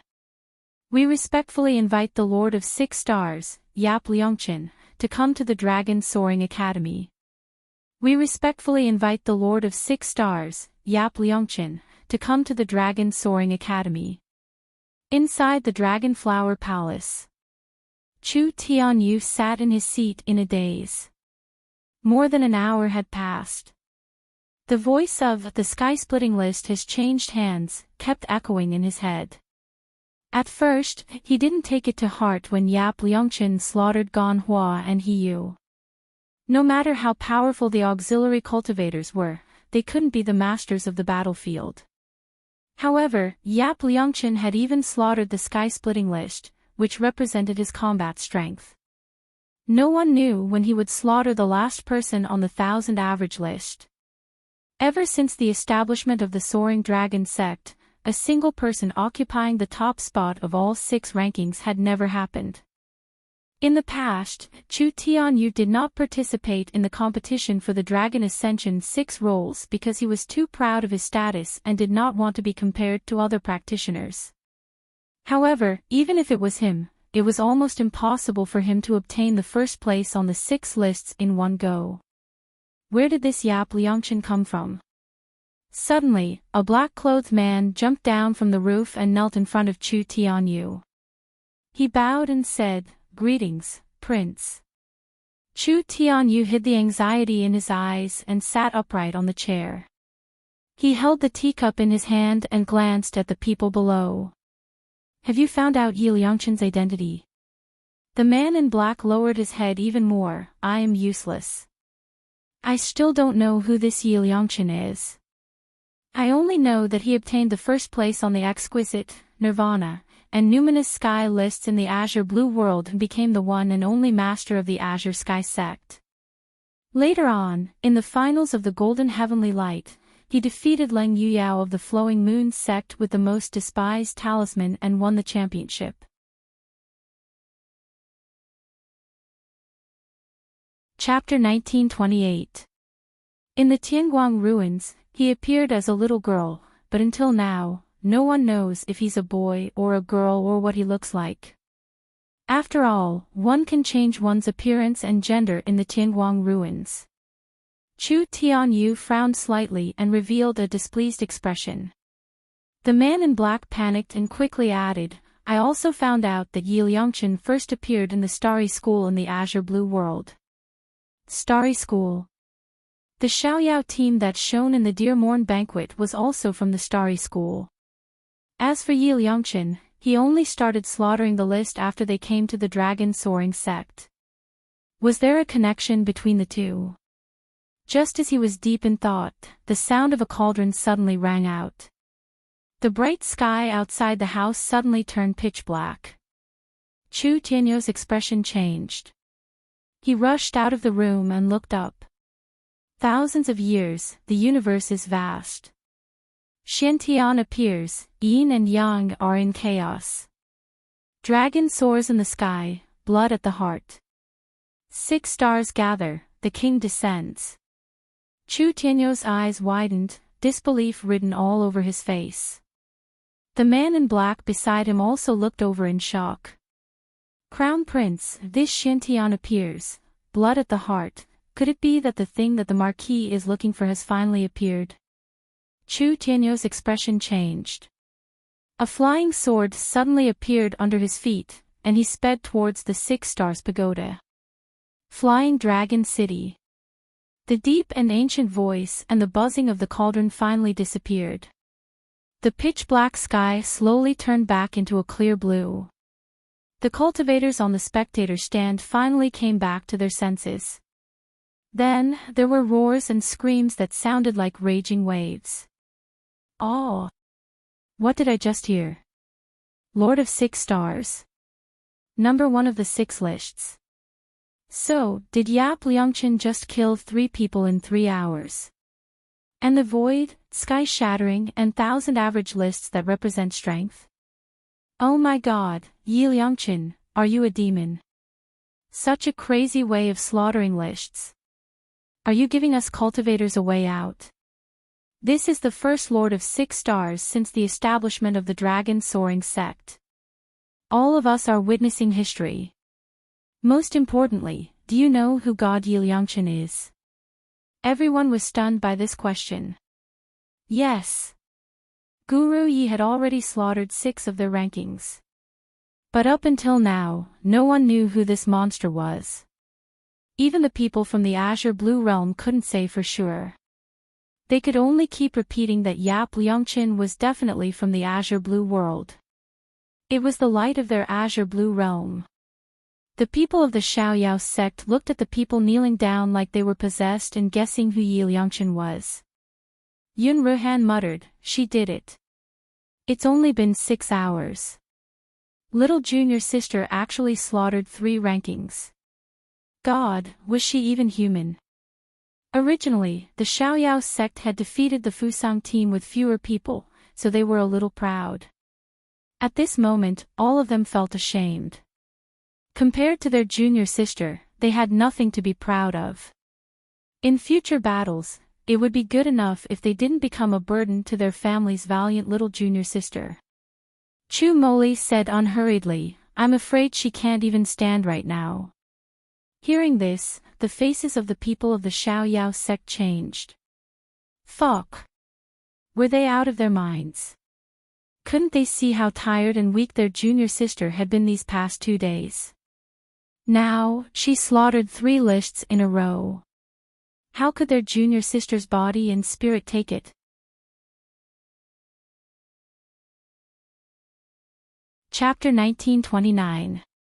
Thinking of this, the people of the Xiaoyao sect hurriedly rush in the direction of the 6-star pagoda. Their actions finally awakened some of the strong-willed practitioners. They suddenly come back to their senses and see the people of the Xiaoyao sect going to the 6-star pagoda. Quick, let's go and see. Maybe Yi Liangqin is still in the 6-star pagoda. Yes, today we must know who Yi Liangqin's true identity is. In a split second, the people of the entire Flying Dragon City all rush in the direction of the 6-star pagoda. Honorable Lord of 6 Stars. The old and old-fashioned voice with some respect rings in Mu Yan's ears. Have you heard your rights? Mu Yan shakes her head, trying to hear the old man's voice clearly. However, the exhaustion of spiritual power, divine sense, and strength engulfs her. Her consciousness is in chaos. Her eyelids feel heavy, and she can't open them. But she remembers the reason why she came to slaughter 3 lists. Forcing herself to hold on, she asks, "Can I teach a lesson to a group of beasts in the Deer Cry banquet?" Of course, you have the supreme. Mu Yan can't hear what the old man is saying, but she hears the word, of course. Since she became the head of a list, she can kill people at will after the Deer Cry banquet. Now that she slaughters 6 lists, it's not impossible for the Fusang team to shed a layer of skin for insulting women, right? She feels her consciousness is getting weaker and weaker. Mu Yan hurriedly states her request. After that, she uses the 7 absolute sword to support her tottering body and walks out of the 6-star pagoda. In the 6-star pagoda, she can't sense the Tian Mo Qin space, nor can she contact her fellow disciples. But now she's weak to the point that an ordinary person can casually poke her and fall. And the 6-star pagoda has been slaughtered. There will inevitably be people coming here to check. Mu Yan doesn't want to be blocked here and her true identity discovered. When she walks out with her last breath, she vaguely hears the ancient voice of the 6-star pagoda spirit. You accept. Mysterious heaven orb condensation, Lord of 6 Stars, 1 month later. Mysterious heaven orb. What's that? As Mu Yan was thinking, she finally walked out of the 6 Stars pagoda. The moment her spatial connection with the Tian Mo Qin recovers, Mayan immediately says, "Cho, send me back, right now." Little Bao, Bai Xia, and the fat rabbit were all in seclusion, only the little phoenix and Qi Huang were awake, and Qi Huang was not allowed to come out. Fortunately, with the improvement of Xiao Bao's strength, the little phoenix had become more and more powerful, and could even condense a physical body in a short period of time. Alright, Cho is here. Little Phoenix rushed out like a whirlwind, but when he saw Mayan's appearance, he almost cried out, "Beautiful sister, why is your complexion so unsightly? Are you sick?" Mu Yan swayed. She no longer had the strength to speak and directly fell forward. Little Phoenix screamed in fright and quickly turned into a big bird, picking Mayan up and placing her on his back. Just as it was about to take off, the tower suspended in the air suddenly let out a bell sound. Following this, the voice of the 6 Stars Pagoda's artifact spirit was heard once again. However, this time, it did not resound throughout the entire Divine Elephant City. Instead, it rang in the minds of every student and teacher of Dragon Soaring Academy. By the command of the Lord of 6 Stars, begin condensing the profound heaven orb.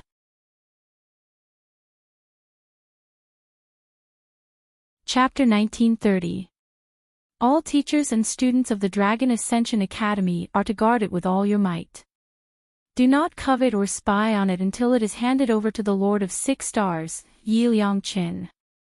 As soon as he finished speaking, a powerful energy overflowed from the 6-colored pagoda floating in the sky. Almost at the same time, the Tian Mo Qin in the space hums and vibrates. There's no one playing it, but it makes intermittent notes. Even the body of the zither seemed to be attracted by something and flew up into the air. In the end, it slowly returned to its original position. Qi Huang, who was originally ridiculing Mu Yan in the space, suddenly widens his eyes. What the fuck? For the first time, Qi Huang's voice has become sharp due to his shock. Jun Mayan, what kind of fucking luck do you have? The aura emitted from the 6-colored pagoda is clearly compatible with the Tian Mo Qin. That must be one of the repairing materials for the Tian Mo Chin. This time, it was really like wearing out iron shoes in fruitless search, but finding it by chance without even looking for it.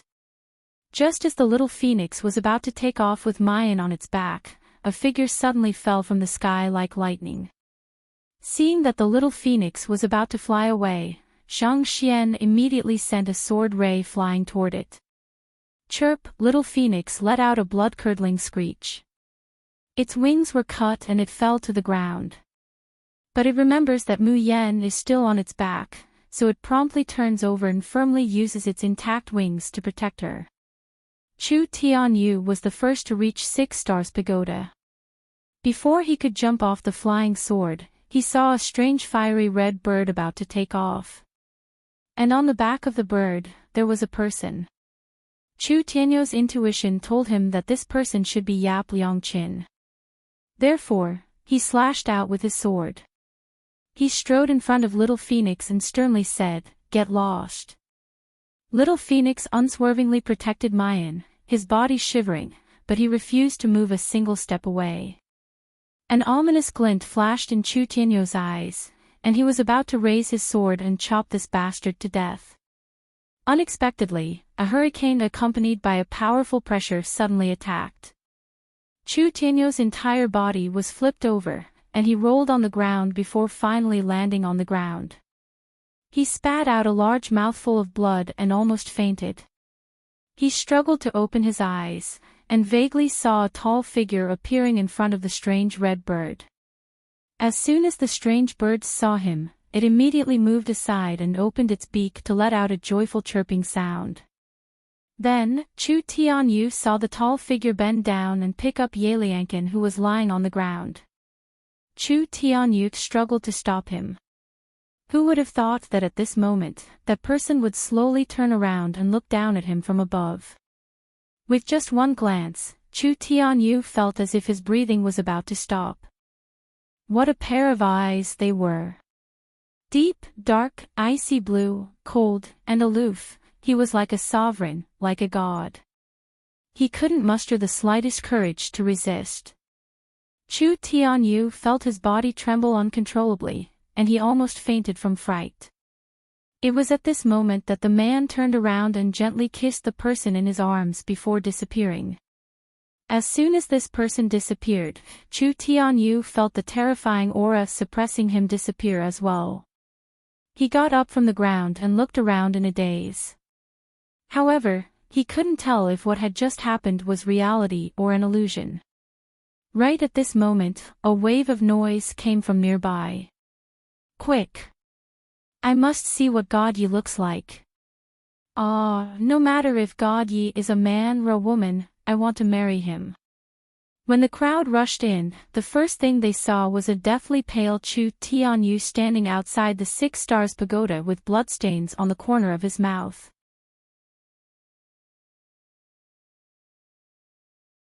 Chapter 1931. Why is Senior Brother Chu here? Yeah, and why does Senior Brother Chu look so pale? There are even bloodstains on his body. Is Senior Brother Chu injured? Lu Gai stumbled over with the help of his teammates. He had to see whether Ye Liangqin, who had slapped his face swollen, was a man or a woman, and who he was. When he saw Chu Tianyu standing outside the 6 Stars Pagoda, his eyes suddenly lit up, and his entire body trembled with excitement. I know. Ye Liangqin is Chu Tianyu from the Qilin team. Ha ha ha ha, Ye Liangqin is a man, not a lowly woman. Senior Brother Chu killed 6 people on the Soaring Dragon list. Doesn't that mean that we men are much stronger than women? Ha ha ha ha. Lu Gai's words caused everyone to be stunned. Chu Tianyu was Ye Liangqin. That was impossible, right? But if he was not, why did they bump into Chu Tianyu, who was standing alone at the entrance of the 6 Stars Pagoda? His weak and injured appearance made it obvious that he had just gone through a battle. So Guru Ye is Senior Brother Chu. Ha ha ha, everything makes sense now. In this world, apart from Senior Brother Chu, who else could be so versatile and kill 6 people in one go? Yes, Senior Brother Chu knows more than these. He also knows talismans and refining pills. There is nothing he doesn't know. I heard that the pills he refined are better than those refined by the elders of the Flowing Moon sect. Such speculation made the Qilin team and Chu Tianyo's supporters go crazy with joy. All of them were so excited that they danced. Of course, the happiest was the Fusang team. Since it proved that Ye Liangchen was a man, the slap in their faces became proof of their beliefs. A lowly woman could never be compared to a man. To be able to stand at the pinnacle and look down on the common people, only great men could do so. However, the cultivators from the Azure Blue world were not happy. Are you kidding me? Guru Ye is from the Azure Blue world. How can he be Senior Brother Chu from the Qilin team? Yes, go to the Azure Blue world and ask around. Who doesn't know the Qingyun master who shocked the Phoenix Sky Academy, Starry Sky Academy, and Lingwu Academy? Why did our great god Yi of Azure Continent become a member of your Purple Cloud realm? You even want to snatch the merits of our Azure Blue realm's great god. Does your Purple Cloud realm still want face? If it was before the match between Xiao Yao team and Fu Sang team. Since the people from the Azure Blue world dared to be so arrogant, the cultivators from the Purple Cloud world had long cursed back in anger. A bunch of useless trash and country bumpkins dared to argue with them. Weren't they tired of living? However, the performance of the Carefree team had really shocked the cultivators of the Purple Cloud realm. Looking at the members of Carefree Squad who were sizing up Chu Tianyu with unfriendly expressions, many cultivators who wanted to curse could not help but swallow their saliva. However, someone couldn't help but say, who can guarantee that the Yi Liangchen from your Azure Blue world is the same Yi Liangchen who slaughtered all 6 ranks here? That's right. Moreover, no one in the Azure Blue world knows who Yi Liangchen is, right? In that case, how can the Clear Sky Master prove that he is not our Senior Brother Chu? Luo Yu sneered and looked at Chu Tianyu. Senior Brother Chu, shouldn't you take the initiative to say something? Are you the Clear Sky Master and Lord of 6 Stars? Yi Liangchen.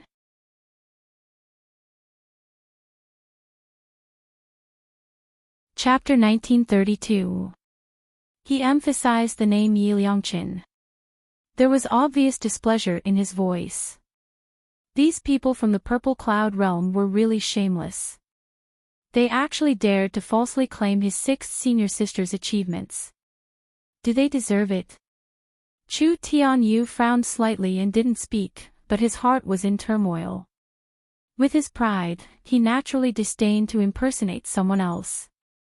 However, he recalled the voice that the 6 Stars Tower's artifact spirit had transmitted into the ears of every Dragon Soaring Academy teacher and student.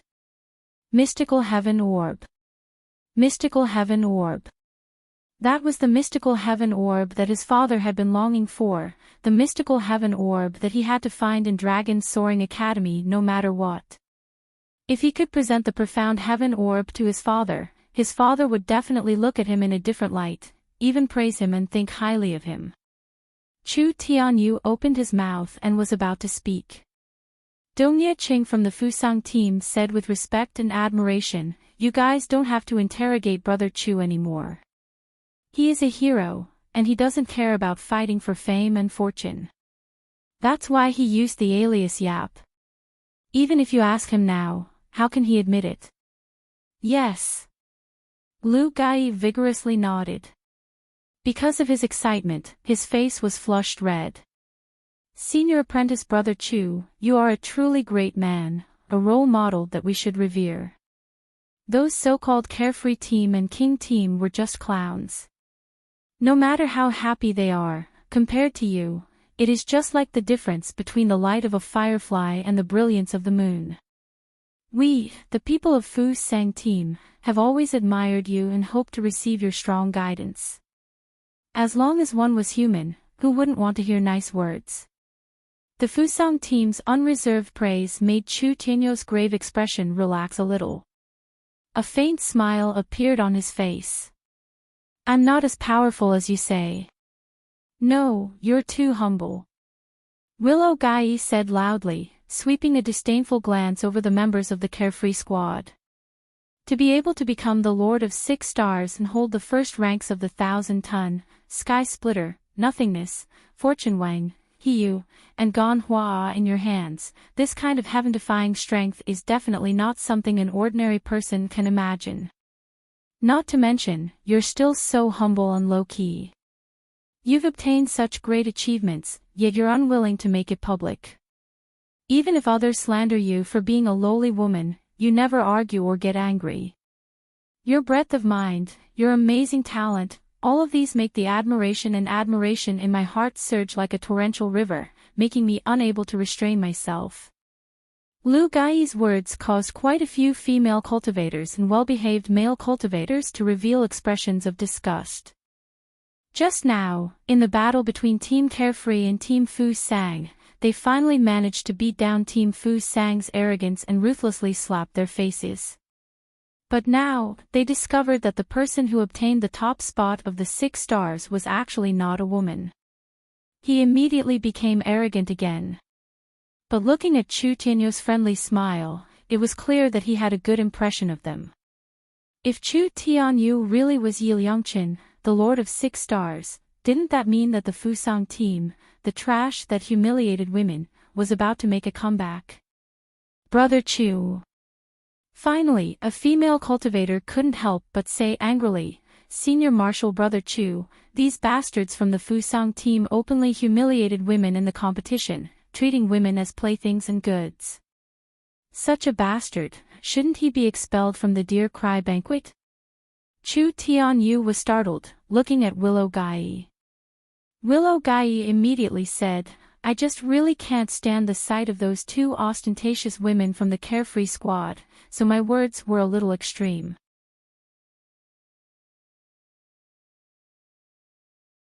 Chapter 1933. The way I see it, a woman's greatest value is to give birth to healthy children, and then stay at home to serve our husbands and raise our children. Only in this way can our family flourish. We men have to work hard outside, go through fire and water, lick blood from the edge of a knife, and raise our families. When we return home, we let our women serve us well and don't disobey us. Isn't that right and proper? What do you think, Senior Brother Chu? Chu Tianyo's expression was still gentle. He thought for a moment, then said, What you said isn't unreasonable. Many women have to rely on men to live, serve their husbands and children, and serve male cultivators. That's what they should do. They shouldn't have any complaints. Of course, there are some women who are strong, but they're in the minority. Chu Tianyo's words were smooth, and at first glance, there wasn't anything wrong with them. Many male cultivators, especially the vulgar-looking ones who'd supported the Fusang team, were already cheering. But when they thought about it carefully, they felt indescribably sullen and angry. Why did women have to rely on men to live? Why did women have to be born weaker than men? Why did they have to serve male cultivators? Why did they have to be humiliated and sold like goods? The grievance and unwillingness in their hearts surged like a tide. They even felt a trace of resentment towards Chu Tianyu, the captain of the Qilin team, who'd once been worshipped by countless female cultivators. If the Lord of 6 Stars, Yi Liangqin, really was Chu Tianyu. If the Fusang team, those bastards, really didn't have to suffer any punishment and could live freely, then would they, female cultivators, still have any status in the future? Would it be harder for women to live in this world where the strong preyed on the weak? Thinking of such a future, tears welled up in the eyes of the female cultivators. Compared to the female cultivators, the eyes of the Fusang team lit up, and they nodded repeatedly. Lu Gai was so excited that his body couldn't help but tremble. Senior Brother Chu, you really understand us. Men are born to be stronger than women. They should stand above women. You became the Lord of 6 stars and stood at the peak of all young cultivators, and you're not a woman. You're really lucky. Our Fusang squad swears that we will follow Senior Brother Chu from now on. We will be at your disposal. We hope that Senior Brother Chu won't mind. Chu Tianyu lightly smiled with a graceful bearing, and he didn't reveal the slightest complacency from being pursued, nor did he reveal the slightest fear as he said in a warm voice, "Brother Lu is too kind." He did not finish his sentence. Suddenly, thumping sounds came from above the 6 stars pagoda. Then, a simple and aged voice resounded in everyone's ears. By the order of the Lord of 6 stars, I hereby issue the first 6 stars order of Dragon Ascension Academy. The 10 members of the Fusang squad openly insulted female cultivators during the Tournament of Champions. They admitted to persecuting countless women and trampling on their dignity. Pigs and dogs are worse than beasts. Therefore, the Lord of 6 stars ordered that all 10 members of the Fusang squad who participated in the Deer Cry banquet be stripped of their ability to resist for 24 hours. With Team Carefree as the leader, all the female cultivators present will follow the principle of voluntary assistance. Within 24 hours, these 10 people will be punished. In addition, everyone may not have heard of the 6 stars order, so let me explain it to you. Born when the 6 stars gathered, it overrides all the rules of Dragon Ascension Academy. It ignores the ranks of teachers and students, ignores the ban on martial arts at the Deer Cry banquet, and is only bound by the founder of Dragon Ascension, the 6 stars order.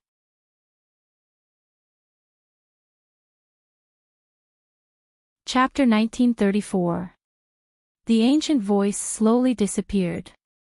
However, on the large plaza in front of the 6 stars pagoda, it was dead silent. Lu Gai's face was still full of adoration for Chu Tianyu. After hearing the 6 stars tower's description, the smile on his face slowly stiffened and finally froze into a funny expression. The rest of Team Fusang was dumbfounded. They couldn't believe their eyes. How could this be? Lu Gai came back to his senses and stared at Chu Tianyu. Senior Brother Chu, how could this be? You're the Lord of 6 stars. Why did you do that to us? Chu Tianyu's face turned green and white. But in the end, he didn't say anything. He turned around and flew away like a shooting star. After Chu Tianyu left, Lu Gai and the others felt their vision go black and they almost fainted. Under the 6 stars pagoda, a wave of commotion broke out. Ha ha ha ha, God Yi is God Yi. He's never disappointed us. Some female cultivators couldn't hold back their tears anymore. God Yi knows. He knows that Team Fusang is humiliating us women and trampling on us. He slaughtered 3 lists and became the Lord of 6 stars. He did it to avenge us.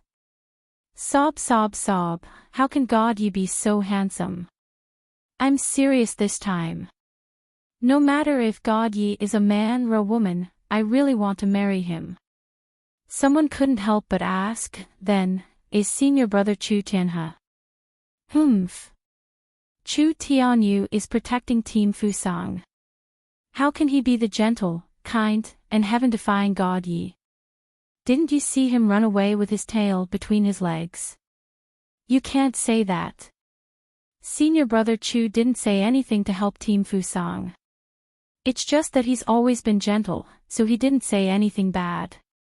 In fact, he's secretly helping us vent our anger.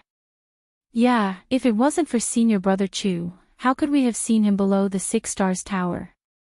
Tui, stop daydreaming. God Yi belongs to our azure blue world. Looking at the noisy crowd, the people of the Xiaoyao sect couldn't help but look at each other and smile. So, little junior sister was indeed little junior sister. Even though she was extremely weak after slaughtering the list and was almost taken advantage of, she still had a backup plan. She wouldn't forget her original intention. That was to punish those bastards from Team Fusang. Ling Yuma rubbed her smooth chin and chuckled. How should we punish them? Luo Yu grinned, revealing a set of white teeth and 2 cute dimples. Do you still need to ask? Xiaoyao's sex-old method. The gazes of the 5 people simultaneously looked towards Chu Moli. Chu Moli revealed a gentle smile. He took out paper, brush, and paint from his storage space. With a joyful expression, he said, "It just so happens that I haven't painted in a long time." Yun Ruhan coughed lightly. Seeing that everyone was looking at him nervously, as if they were afraid that he would stop them, he smiled and said, "Since the people from the Fusang team are so interested in women and refuse to let go, why don't you, dress them up a little more sexily? Since Team Fusang is so interested in women, why don't you, dress them up sexier?" To Team Fusang, who hated looking down on women the most, it was a disaster. He, I didn't expect the gentle and low-key eldest senior brother to be the most black-bellied.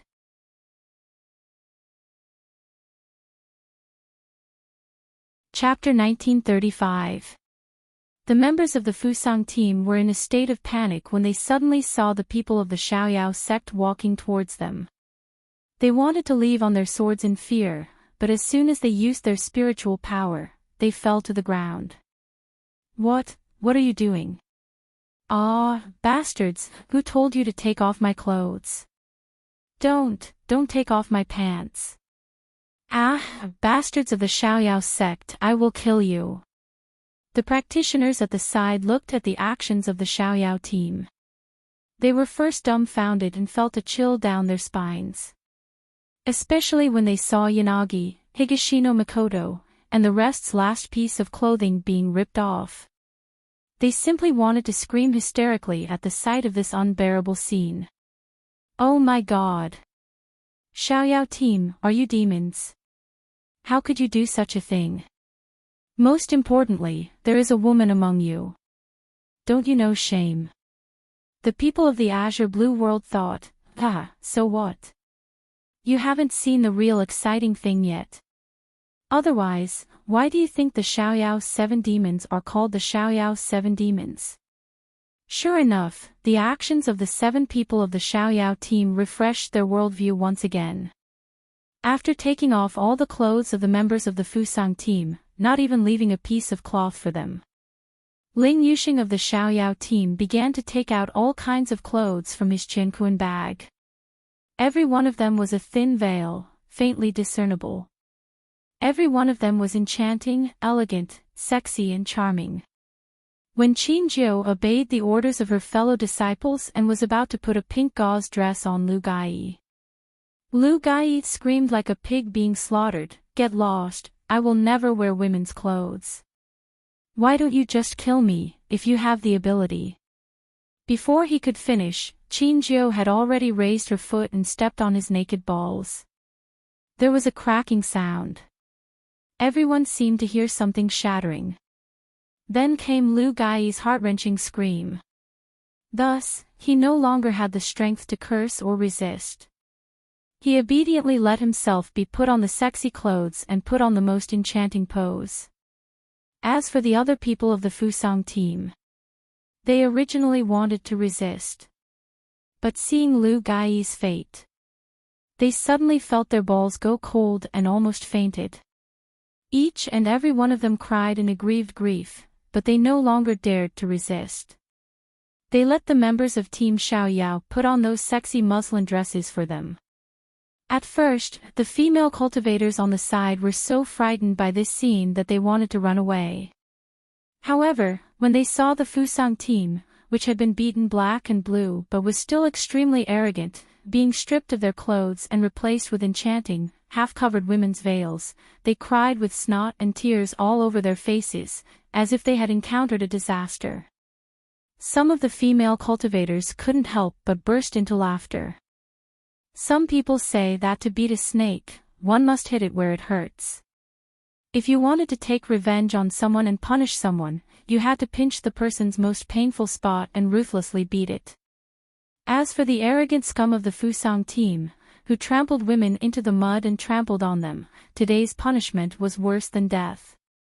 Many female cultivators saw that Ling Yuxing did not have enough time to put on makeup for the Fusang team, so they spontaneously ran over to help. There were even some male cultivators who cheerfully offered up the doodoo of the prostitutes that they had bought from the brothel. No matter how disheartened the people of the Fusang team were, when they saw such a scene, they went crazy and wanted to resist. In the end, they were brutally beaten by everyone.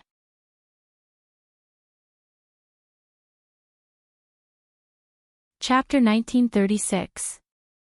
A few ferocious female cultivators even followed Qin Zhou's example, and had their male companions directly trample them to pieces.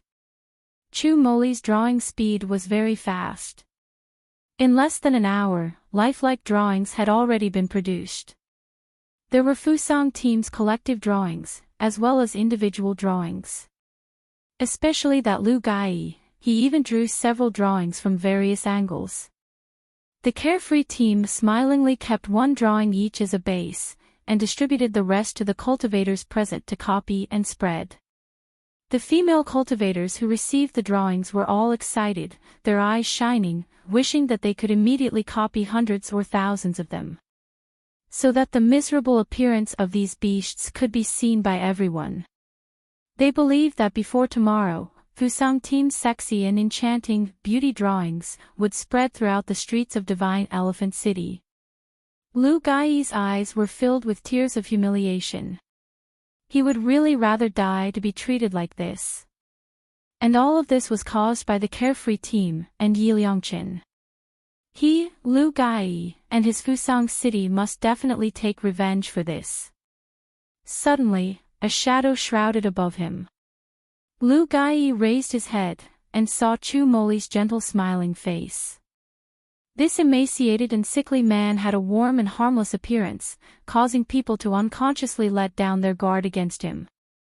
Just as Lu Gai unconsciously let down his guard, Chu Moli flicked a pill into his mouth like lightning. Gulp. Lu Gai was caught off guard, and swallowed the pill. Following that, the rest of the Fusang team were also forced to swallow the pill. Lu Gai shouted, "What did you give us to eat?" Chu Moli said innocently, "Your injuries are too heavy, it would not be good if you died at the Deer Cry banquet. This is a medicine that can heal your injuries."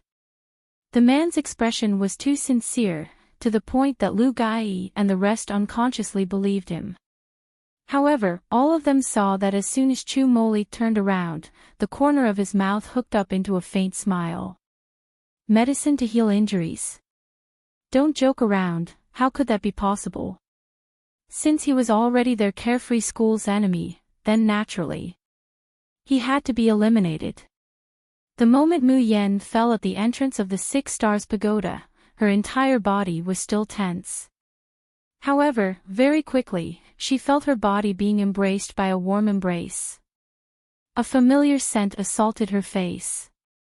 It was as if she had finally found a safe harbor that she could trust after being tossed about for a long time. In a split second, Mayan lets go of all her defenses and allows herself to be immersed in a sweet dream. The corners of her mouth curled into a sweet smile. In Tianlang Palace, Di Mingju bends down and gently places the woman in his arms on the bed. His gaze was gentle and doting. He leans down and gently kisses the space between Mayan's brows. He reached out to caress the girl's soft and delicate face.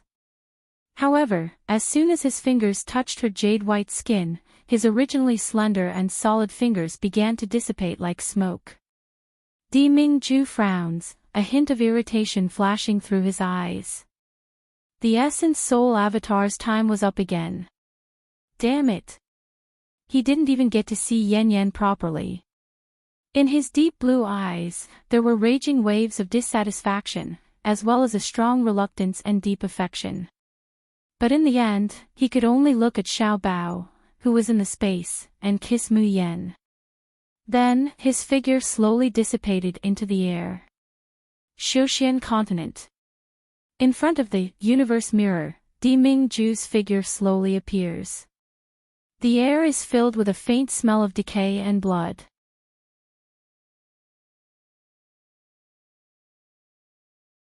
Chapter 1937.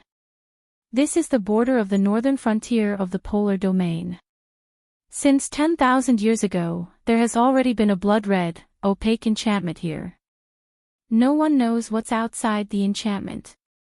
But every once in a while, there will always be a time when the enchantment weakens. At that time, a red mist of blood will seep out from the enchantment. And after this blood mist seeps into the Shushan continent, it will condense into mindless monsters that only know how to devour flesh and blood. These monsters are not human, not demon, not beast, but they have a terrible fighting strength. Moreover, they are not afraid of injury, nor are they afraid of swords. Even if they are chopped into pieces, they can still be reborn. Only by burning them with a large amount of immortal power, can they be burned to death. On the Shushan continent, people call these monsters nightmare ghosts. At this time, hundreds of nightmare ghosts surround the people of the polar domain, screaming and attacking. This time, the polar domain has dispatched the Xian division, led by Ying Mei, and the Crescent Moon division, led by Han Yi. There aren't many people, but every one of them is an elite of the two divisions. However, it was these elites who were being attacked by the same number of poltergeist ghosts as they were. Quite a few of them are already dripping with blood, a large chunk of flesh has been directly bitten off from their legs. And the teeth of the nightmare ghosts are poisonous. This kind of poison has never been seen on the Shushan continent. The Heaven Spirit Detoxification Pill, which is considered relatively precious on the Shushan continent, can slowly remove the poison. But if the poison is too much, or if it isn't detoxified for a long time, then even immortals would find it hard to save them. Jun Shang. Seeing Di Mingju appear, the people below burst into joyful cheers. Jun Shang, you've finally returned. Di Mingju gives them an indifferent look, and his ice-cold gaze turns to the nightmare ghosts. He raises his hand, and a ball of blue flame flies out. When the nightmare ghosts see the blue flame, they immediately wail in fear, and desperately try to escape. However, the flame very quickly spreads to their bodies. And it quickly begins to spread. In just a short quarter of an hour, the hundreds of nightmare ghosts that had nearly 100 immortals of the Xian division and Crescent Moon division are completely annihilated. After the nightmare ghosts are burned to death, they turn into a puddle of red powder, sprinkling on the ground. Di Mingju frowns as he looks at the red powder. It's only been an hour since the last wave of infiltration, yes. Han Yi says with deep worry, Jun Shang, I don't know what's going on with this group of poltergeist ghosts. The attack this time is clearly much fiercer than that of 3 years ago. Not only have the poltergeist ghosts become stronger, their numbers have also clearly increased. The attack this time was even more sudden. We all thought that it would take at least another 6 hours. We were caught off guard and many of our brothers were injured. Di Mingju looked down and saw that many of the members of the Falling Moon tribe and the mysterious tribe kneeling in front of him were riddled with scars. However, there was not the slightest hint of fear on their faces. On the contrary, they look at Di Mingju with admiration and awe. Jun Shang was Jun Shang. They worked so hard to kill the poltergeist ghosts, but Jun Shang only needed to casually attack and he could turn them into ashes. Di Mingju says in a low voice, have someone invite the King of Medicine. I've already informed Elder Chang to send reinforcements, and I've also asked Medicine King to make a move. Han Yi promptly says, I believe they'll arrive soon. Moreover, with Jun Shang keeping watch, even if the poltergeist ghosts appeared again, there was nothing to be afraid of. Ying Mei hesitated for a moment, then suddenly interjected, Jun Shang, this subordinate feels that they have always wanted to go in one direction.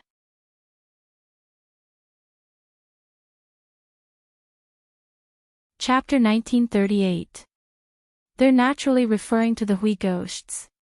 But the Hui ghosts have no intelligence, no soul, they're neither living nor dead beings that don't enter the cycle of reincarnation. They have no connection with anything in this world, and the only thing they have left is their greed for flesh and blood. How could they have this idea of wanting to collectively head in a certain direction? This idea is absurd, but Ing Mei thinks so. Looking at the direction that Ing Mei is pointing, Di Mingju slightly narrows his eyes. That's the southeast direction of the polar domain. There's the river of forgetfulness that traverses the entire nether realm. There's also the demon race's resting place that connects to the river of forgetfulness, the 10,000-li hidden abyss. In that case, where do these Hui ghosts want to go? Ugh! Suddenly, someone in Yanyu tribe lets out a painful wail. He falls to the ground with a pale complexion, the immortal force in his body continuously dissipates, and white foam comes out of his mouth. Oh no, the nightmare poison has flared up. Han Yi helps his subordinate up, and stuffs the heaven spirit detoxification pill into his mouth. But the Hui ghosts have torn off a large piece of flesh from this man's thigh, and the nightmare poison is really too deep. The heaven spirit detoxification pill has already lost its effect. Why hasn't Master Medicine King come yet? Han Yi anxiously says, the old man shouldn't be throwing a tantrum again, refusing to come, right? As soon as his voice falls, a cold, crisp, and sweet voice is heard. Di Mingju, is this how you manage your subordinates? Allowing them to casually slander this old man behind my back? Hearing this voice, Han Yi shudders and turns to look. Sure enough, he sees a young man dressed in red, with red lips and white teeth, and a delicate and pretty appearance. He looks to be no more than 15 or 16 years old, and he has a round face, a pair of almond-shaped eyes, and a small cherry-like mouth. His entire person exudes a cute aura. Although he's dressed like a man, his appearance really does look like a tender and cute little girl at first glance. The people of Yanyu tribe are used to being free and unbridled. At this time, seeing such a soft and cute boy appear on the bloody battlefield, each and every one of them can't help but stick their eyes on him. Someone sees his feet stepping on the red powder of the Hui ghosts, and can't help but loudly warn, "Little girl, be careful, the blood of the Hui ghosts will devour human immortals." Before this person could finish speaking, he felt a gust of wind attack him. Then, a gloomy voice rang in everyone's ears, "Who are you calling little girl?" A malevolent and bloodthirsty smile emerges on the youngster's adorable round face. "Di Mingju, your subordinates don't have eyes. Since these eyes are useless, I might as well poison them all blind. Lord Apothecary King, let's talk this out." Han Yi scrambles over, smiling fawningly. "Isn't this Medicine Wang Darren? You live in seclusion, and no one knows you?" Hearing Han Ye's words, the people of the Falling Moon tribe and the mysterious tribe all suck in a mouthful of cold air. This young man, who looked like a cute and pretty doll, was actually the palace master of the Medicine King Palace in the polar domain, Han Chuzhou. He was also the only divine ancestor-level alchemist in the entire Shushan continent. Rumor has it that the king of medicine, Han Chuzhou, lives in seclusion and rarely sees people.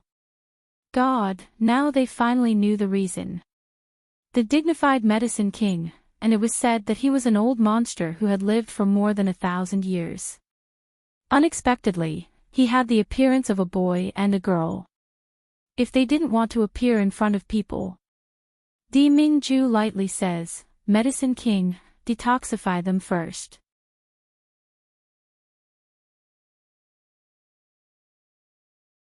Chapter 1939. Han Chuzhou coldly snorts, "If you want me to detoxify, then I will. Don't think that just because you are the master of the polar domain, I will listen to you." Di Mingju slightly narrows his eyes, his body exudes a faint chill. Han Chuzhou instinctively takes a step back, his snow-white cheeks slightly bulge. It's been a few years. Di Mingju, this baby's cultivation progress is so fast. Now, his strength has already surpassed the previous master of the polar domain, right? As he is thinking, he suddenly hears an angry shout, "Little Joe, don't mess around, quickly greet Jun Shang." When Han Chujo hears this voice, his scalp tingles. He turns his head and sees Elder Chung angrily landing in front of him. Without waiting for him to resist, he grabs his collar and directly salutes Di Mingju. "Jun Shang, Little Joe is rude, please don't take offense." Han Chujo angrily says, "This old man hasn't even paid respects to his father, why should I pay respects to him?" The Medicine King Hall has always been independent of the polar domain's emperor lineage, and is not bound by any emperor.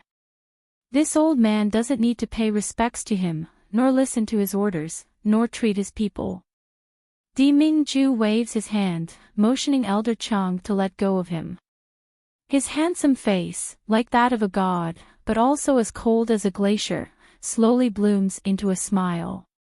It's just that, this smile can clearly turn all living things upside down.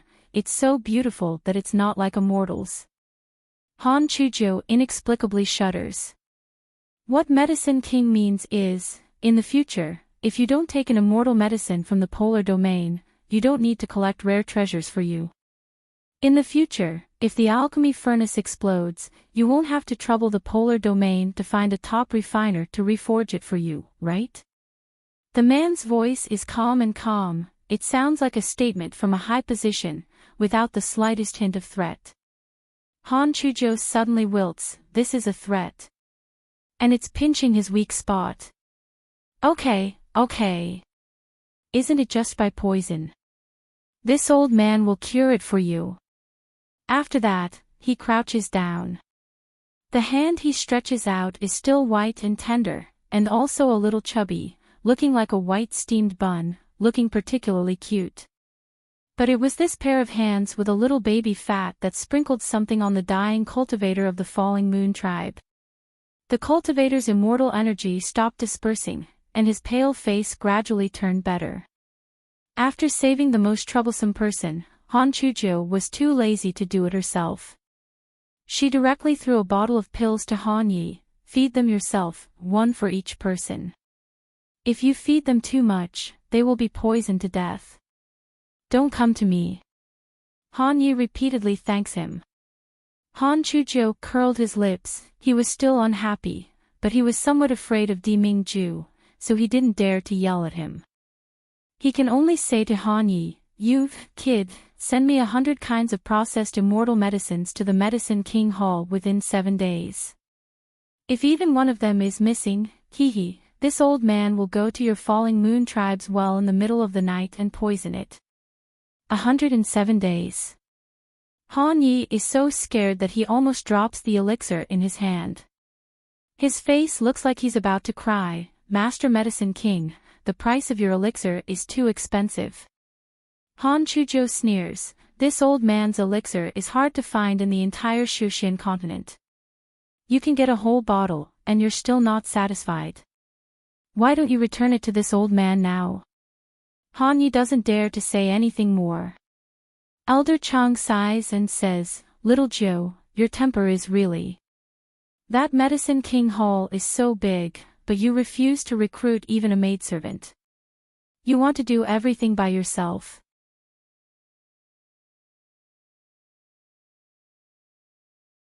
Chapter 1940. If it doesn't work, you can recruit a few apprentices to help you and take care of your daily life. When Han Chujo heard this, his face turned cold. This old man's Medicine King Hall, how can those ordinary people set foot in it? Only my, Han Chujo's, prodisciples are qualified to stand in the Medicine King Hall and watch me refine pills. TCH, your prodisciple has been looking for hundreds of years, but there's not even a shadow. Han Yi couldn't help but mutter, who would accept a disciple like you, with such abnormal requirements? You can't find him in the Shushin continent, but you have to go to the Shushin continent to find him. Going to the Shushin continent to find him is fine, but instead of looking for him properly, you have to deliberately mystify things, waiting for some predestined person.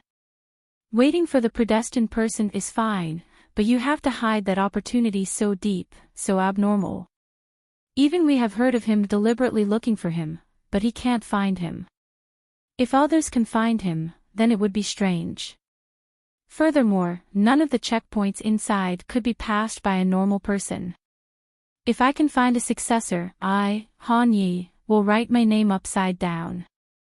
Han Chuzhou's face turns green and white.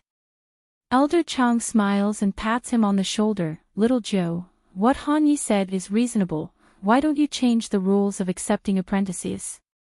That year, that bet. Elder Chang hasn't finished his words, when Han Chuzhou has already shaken him off and loudly said, "Who said this old man can't accept apprentices? I'm telling you, this old man doesn't look at repulsive people. If this old man wants to accept apprentices, then they must be the most outstanding and invincible in the world. You wait for me." Han Chuzhou points at Di Mingju. "This old man's apprentice will be 100 times better than you. In the future, when this old man trains his precious apprentice, he will teach your Mo family's bastards and your lackeys a lesson.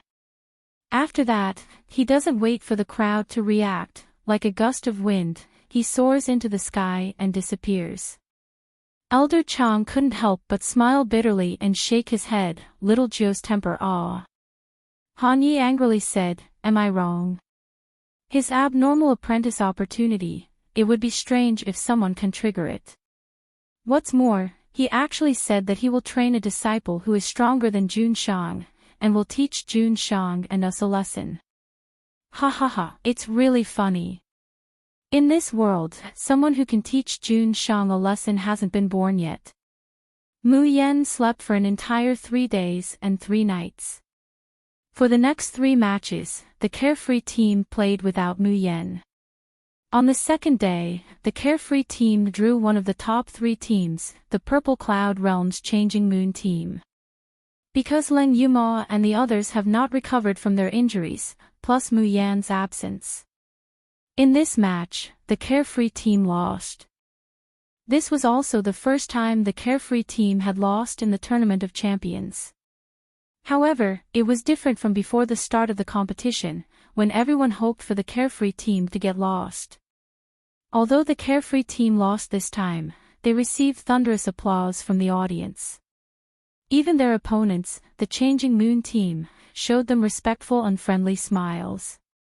The captain of the Change Moon team, Nailan Dongfang, said sincerely, "If it wasn't for the fact that your Carefree team only has 6 people, and if you hadn't just fought against the Fusang team yesterday, our Change Moon team might not have won." Luo Yu was panting slightly, an unhappy expression on her face. The members of the Carefree team didn't like to lose. He pouted and said, "If 6th senior sister was here, we definitely wouldn't have lost. No matter how difficult the match with the Fusang team was yesterday, or how many people were injured, as long as Jun Mu Yan was here, the Carefree team was the strongest and flawless."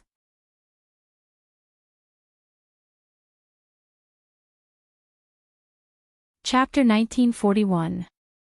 Nailan Dongfang was rebuked by Luo Yu, but he wasn't angry. Instead, he said good-naturedly, "Indeed, if Miss June were to be added as a powerful support, our Changing Moon team might not be able to win." Luo Yu smiled mysteriously, adding 6th senior sister isn't just a support, but before he could finish, Yun Ruhan pressed him back. Nailan Dongfang revealed a surprised expression. In the battle against the Fusang team, the strength of the Xiaoyao team was fully displayed. Each of the 6 people was a master of actual combat who could take charge of an area. In this way, the strength of Jun Mayan, who was originally a powerful support, was naturally mediocre. After all, support was only support. No matter how strong it was, how could it be compared to a powerhouse who could really go into battle and kill the enemy? But looking at the attitude of the Xiaoyao team, why did it seem like they were secretly following Jun Mayan's lead? Could it be that Jun Mayan's support was really so heaven-defying? It couldn't be compared to Great God Yi who slaughtered the 6 lists, right? In fact, Mayan and the Xiaoyao team had no idea what kind of storm had been set off in the Divine Elephant City and the nearby Lawn Empire in the past 3 days and 3 nights.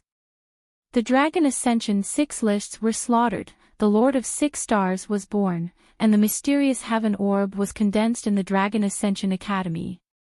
This was a great event for the entire Xian realm and the Eastern continent.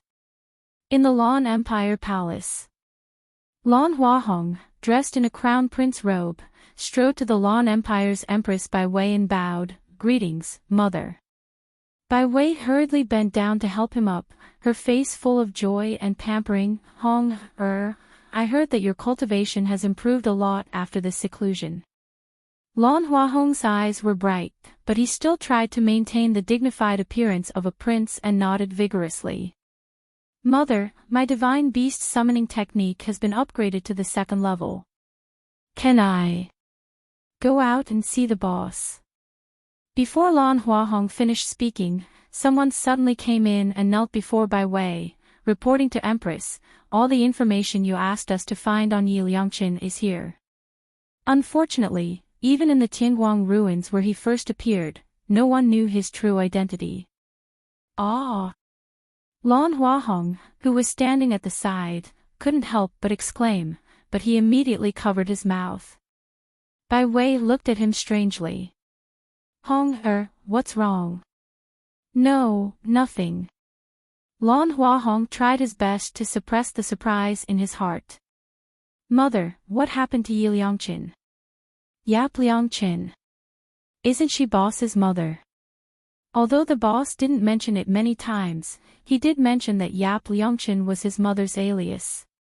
It was just that before boss parted ways with them, he had instructed them not to tell anyone. Lan Huahong was anxious in his heart, and he was deeply afraid that Yi Liangqin had some enmity with the Lan imperial family. However, he was dumbfounded when he heard about what Yap Liangqin had done these past few days. In just a few days, he had slaughtered a single person, slaughtered all 6 rankings, and become the Lord of 6 Stars. Good heavens! Was he still human? No. Boss's mother was naturally not an ordinary person. Eldest brother, a 5-year-old child, was already so powerful.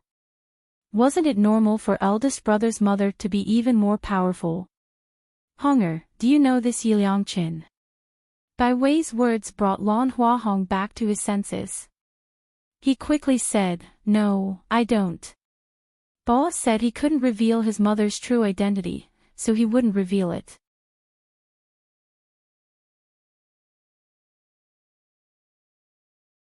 Chapter 1942. Bai Wei sighed. She reached out her hand and tousled his hair. "He's a freakish genius, and he's a Lord of 6 Stars. If only I knew who he was and could recruit him to serve my son, that would be great." Lan Huahong laughed dryly. She was his boss's mother. How could he recruit her? He should go and pay his respects. "Mother, can I go to Dragon Ascension Academy?" Bai Wei said, "You want to meet the Carefree Squad, right? I heard from Lan Feng that you recognized a commoner kid as your boss." "What nonsense. You're a high and mighty prince, how could you recognize a commoner as your boss? But the Carefree Squad does have some ability. If you can recruit them, they'll be of some help to you. You must always remember that you're a prince." Lan Huahong didn't wait for Bai Wei to finish and ran away. In the past, he'd been like his father and mother, high and mighty, looking down on commoners and mortals. He'd looked down on everyone else with an arrogant attitude. However, the encounter and journey in the Danyang mountain range had completely changed his mentality. When he'd been isolated and helpless in danger, his noble bloodline hadn't been able to save his life. Instead, his boss and the children from Azure Blue World had protected him, allowing him to return safely to his father and mother. Moreover, the talent and strength of the Lan royal family that he'd been so proud of was nothing in front of his boss. So in the end, all his arrogance had turned into admiration for his boss. As for recruiting his boss's mother and Uncle Masters as subordinates, he didn't want that at all. What if his boss got angry and ignored him? Late at night, in Dragon Glory Palace, Chu Tianyu looked at the figure that slowly appeared in front of him, and his eyes flashed with awe. He bowed and called out respectfully, "Greetings, father." Under the candlelight, a tall, middle-aged man's face was faintly discernible. He looked to be in his 40s, had a graceful bearing, and was handsome and refined. But upon closer inspection, one would discover, below his neck, where his collar covered, there were faintly discernible wrinkles like old tree bark. The man walked up to Chu Tianyu, extended a gloved hand, and pressed it on Chu Tianyu's shoulder. His voice was gentle. "Rise." The man's attitude was clearly very gentle, but Chu Tianyu unconsciously shrank back. He stood up carefully, bowing and lowering his head. He said, "Father, your child is useless. After being in the Dragon Soaring Academy for so many years, I have not found any news of the profound heaven orb at all. I didn't expect that Yi Liangqin would get it by accident." The man chuckled and said slowly, "The mysterious heaven orb has yet to be formed, the 6 leaderboards have yet to close, and even Yi Liangqin's identity is still unknown. How can it be said that he has obtained it?" Chu Tianyu raised his head in shock. "Father, what do you mean?" The middle-aged man walked up to him and looked at him deeply. "Tianyu, among all your brothers and sisters, I have the highest expectations for you. All the resources in the House of Marquis have been poured into you. Can't you do what Yi Liangqin can do?" Chu Tianyu shook his head almost subconsciously. "No, I've tried.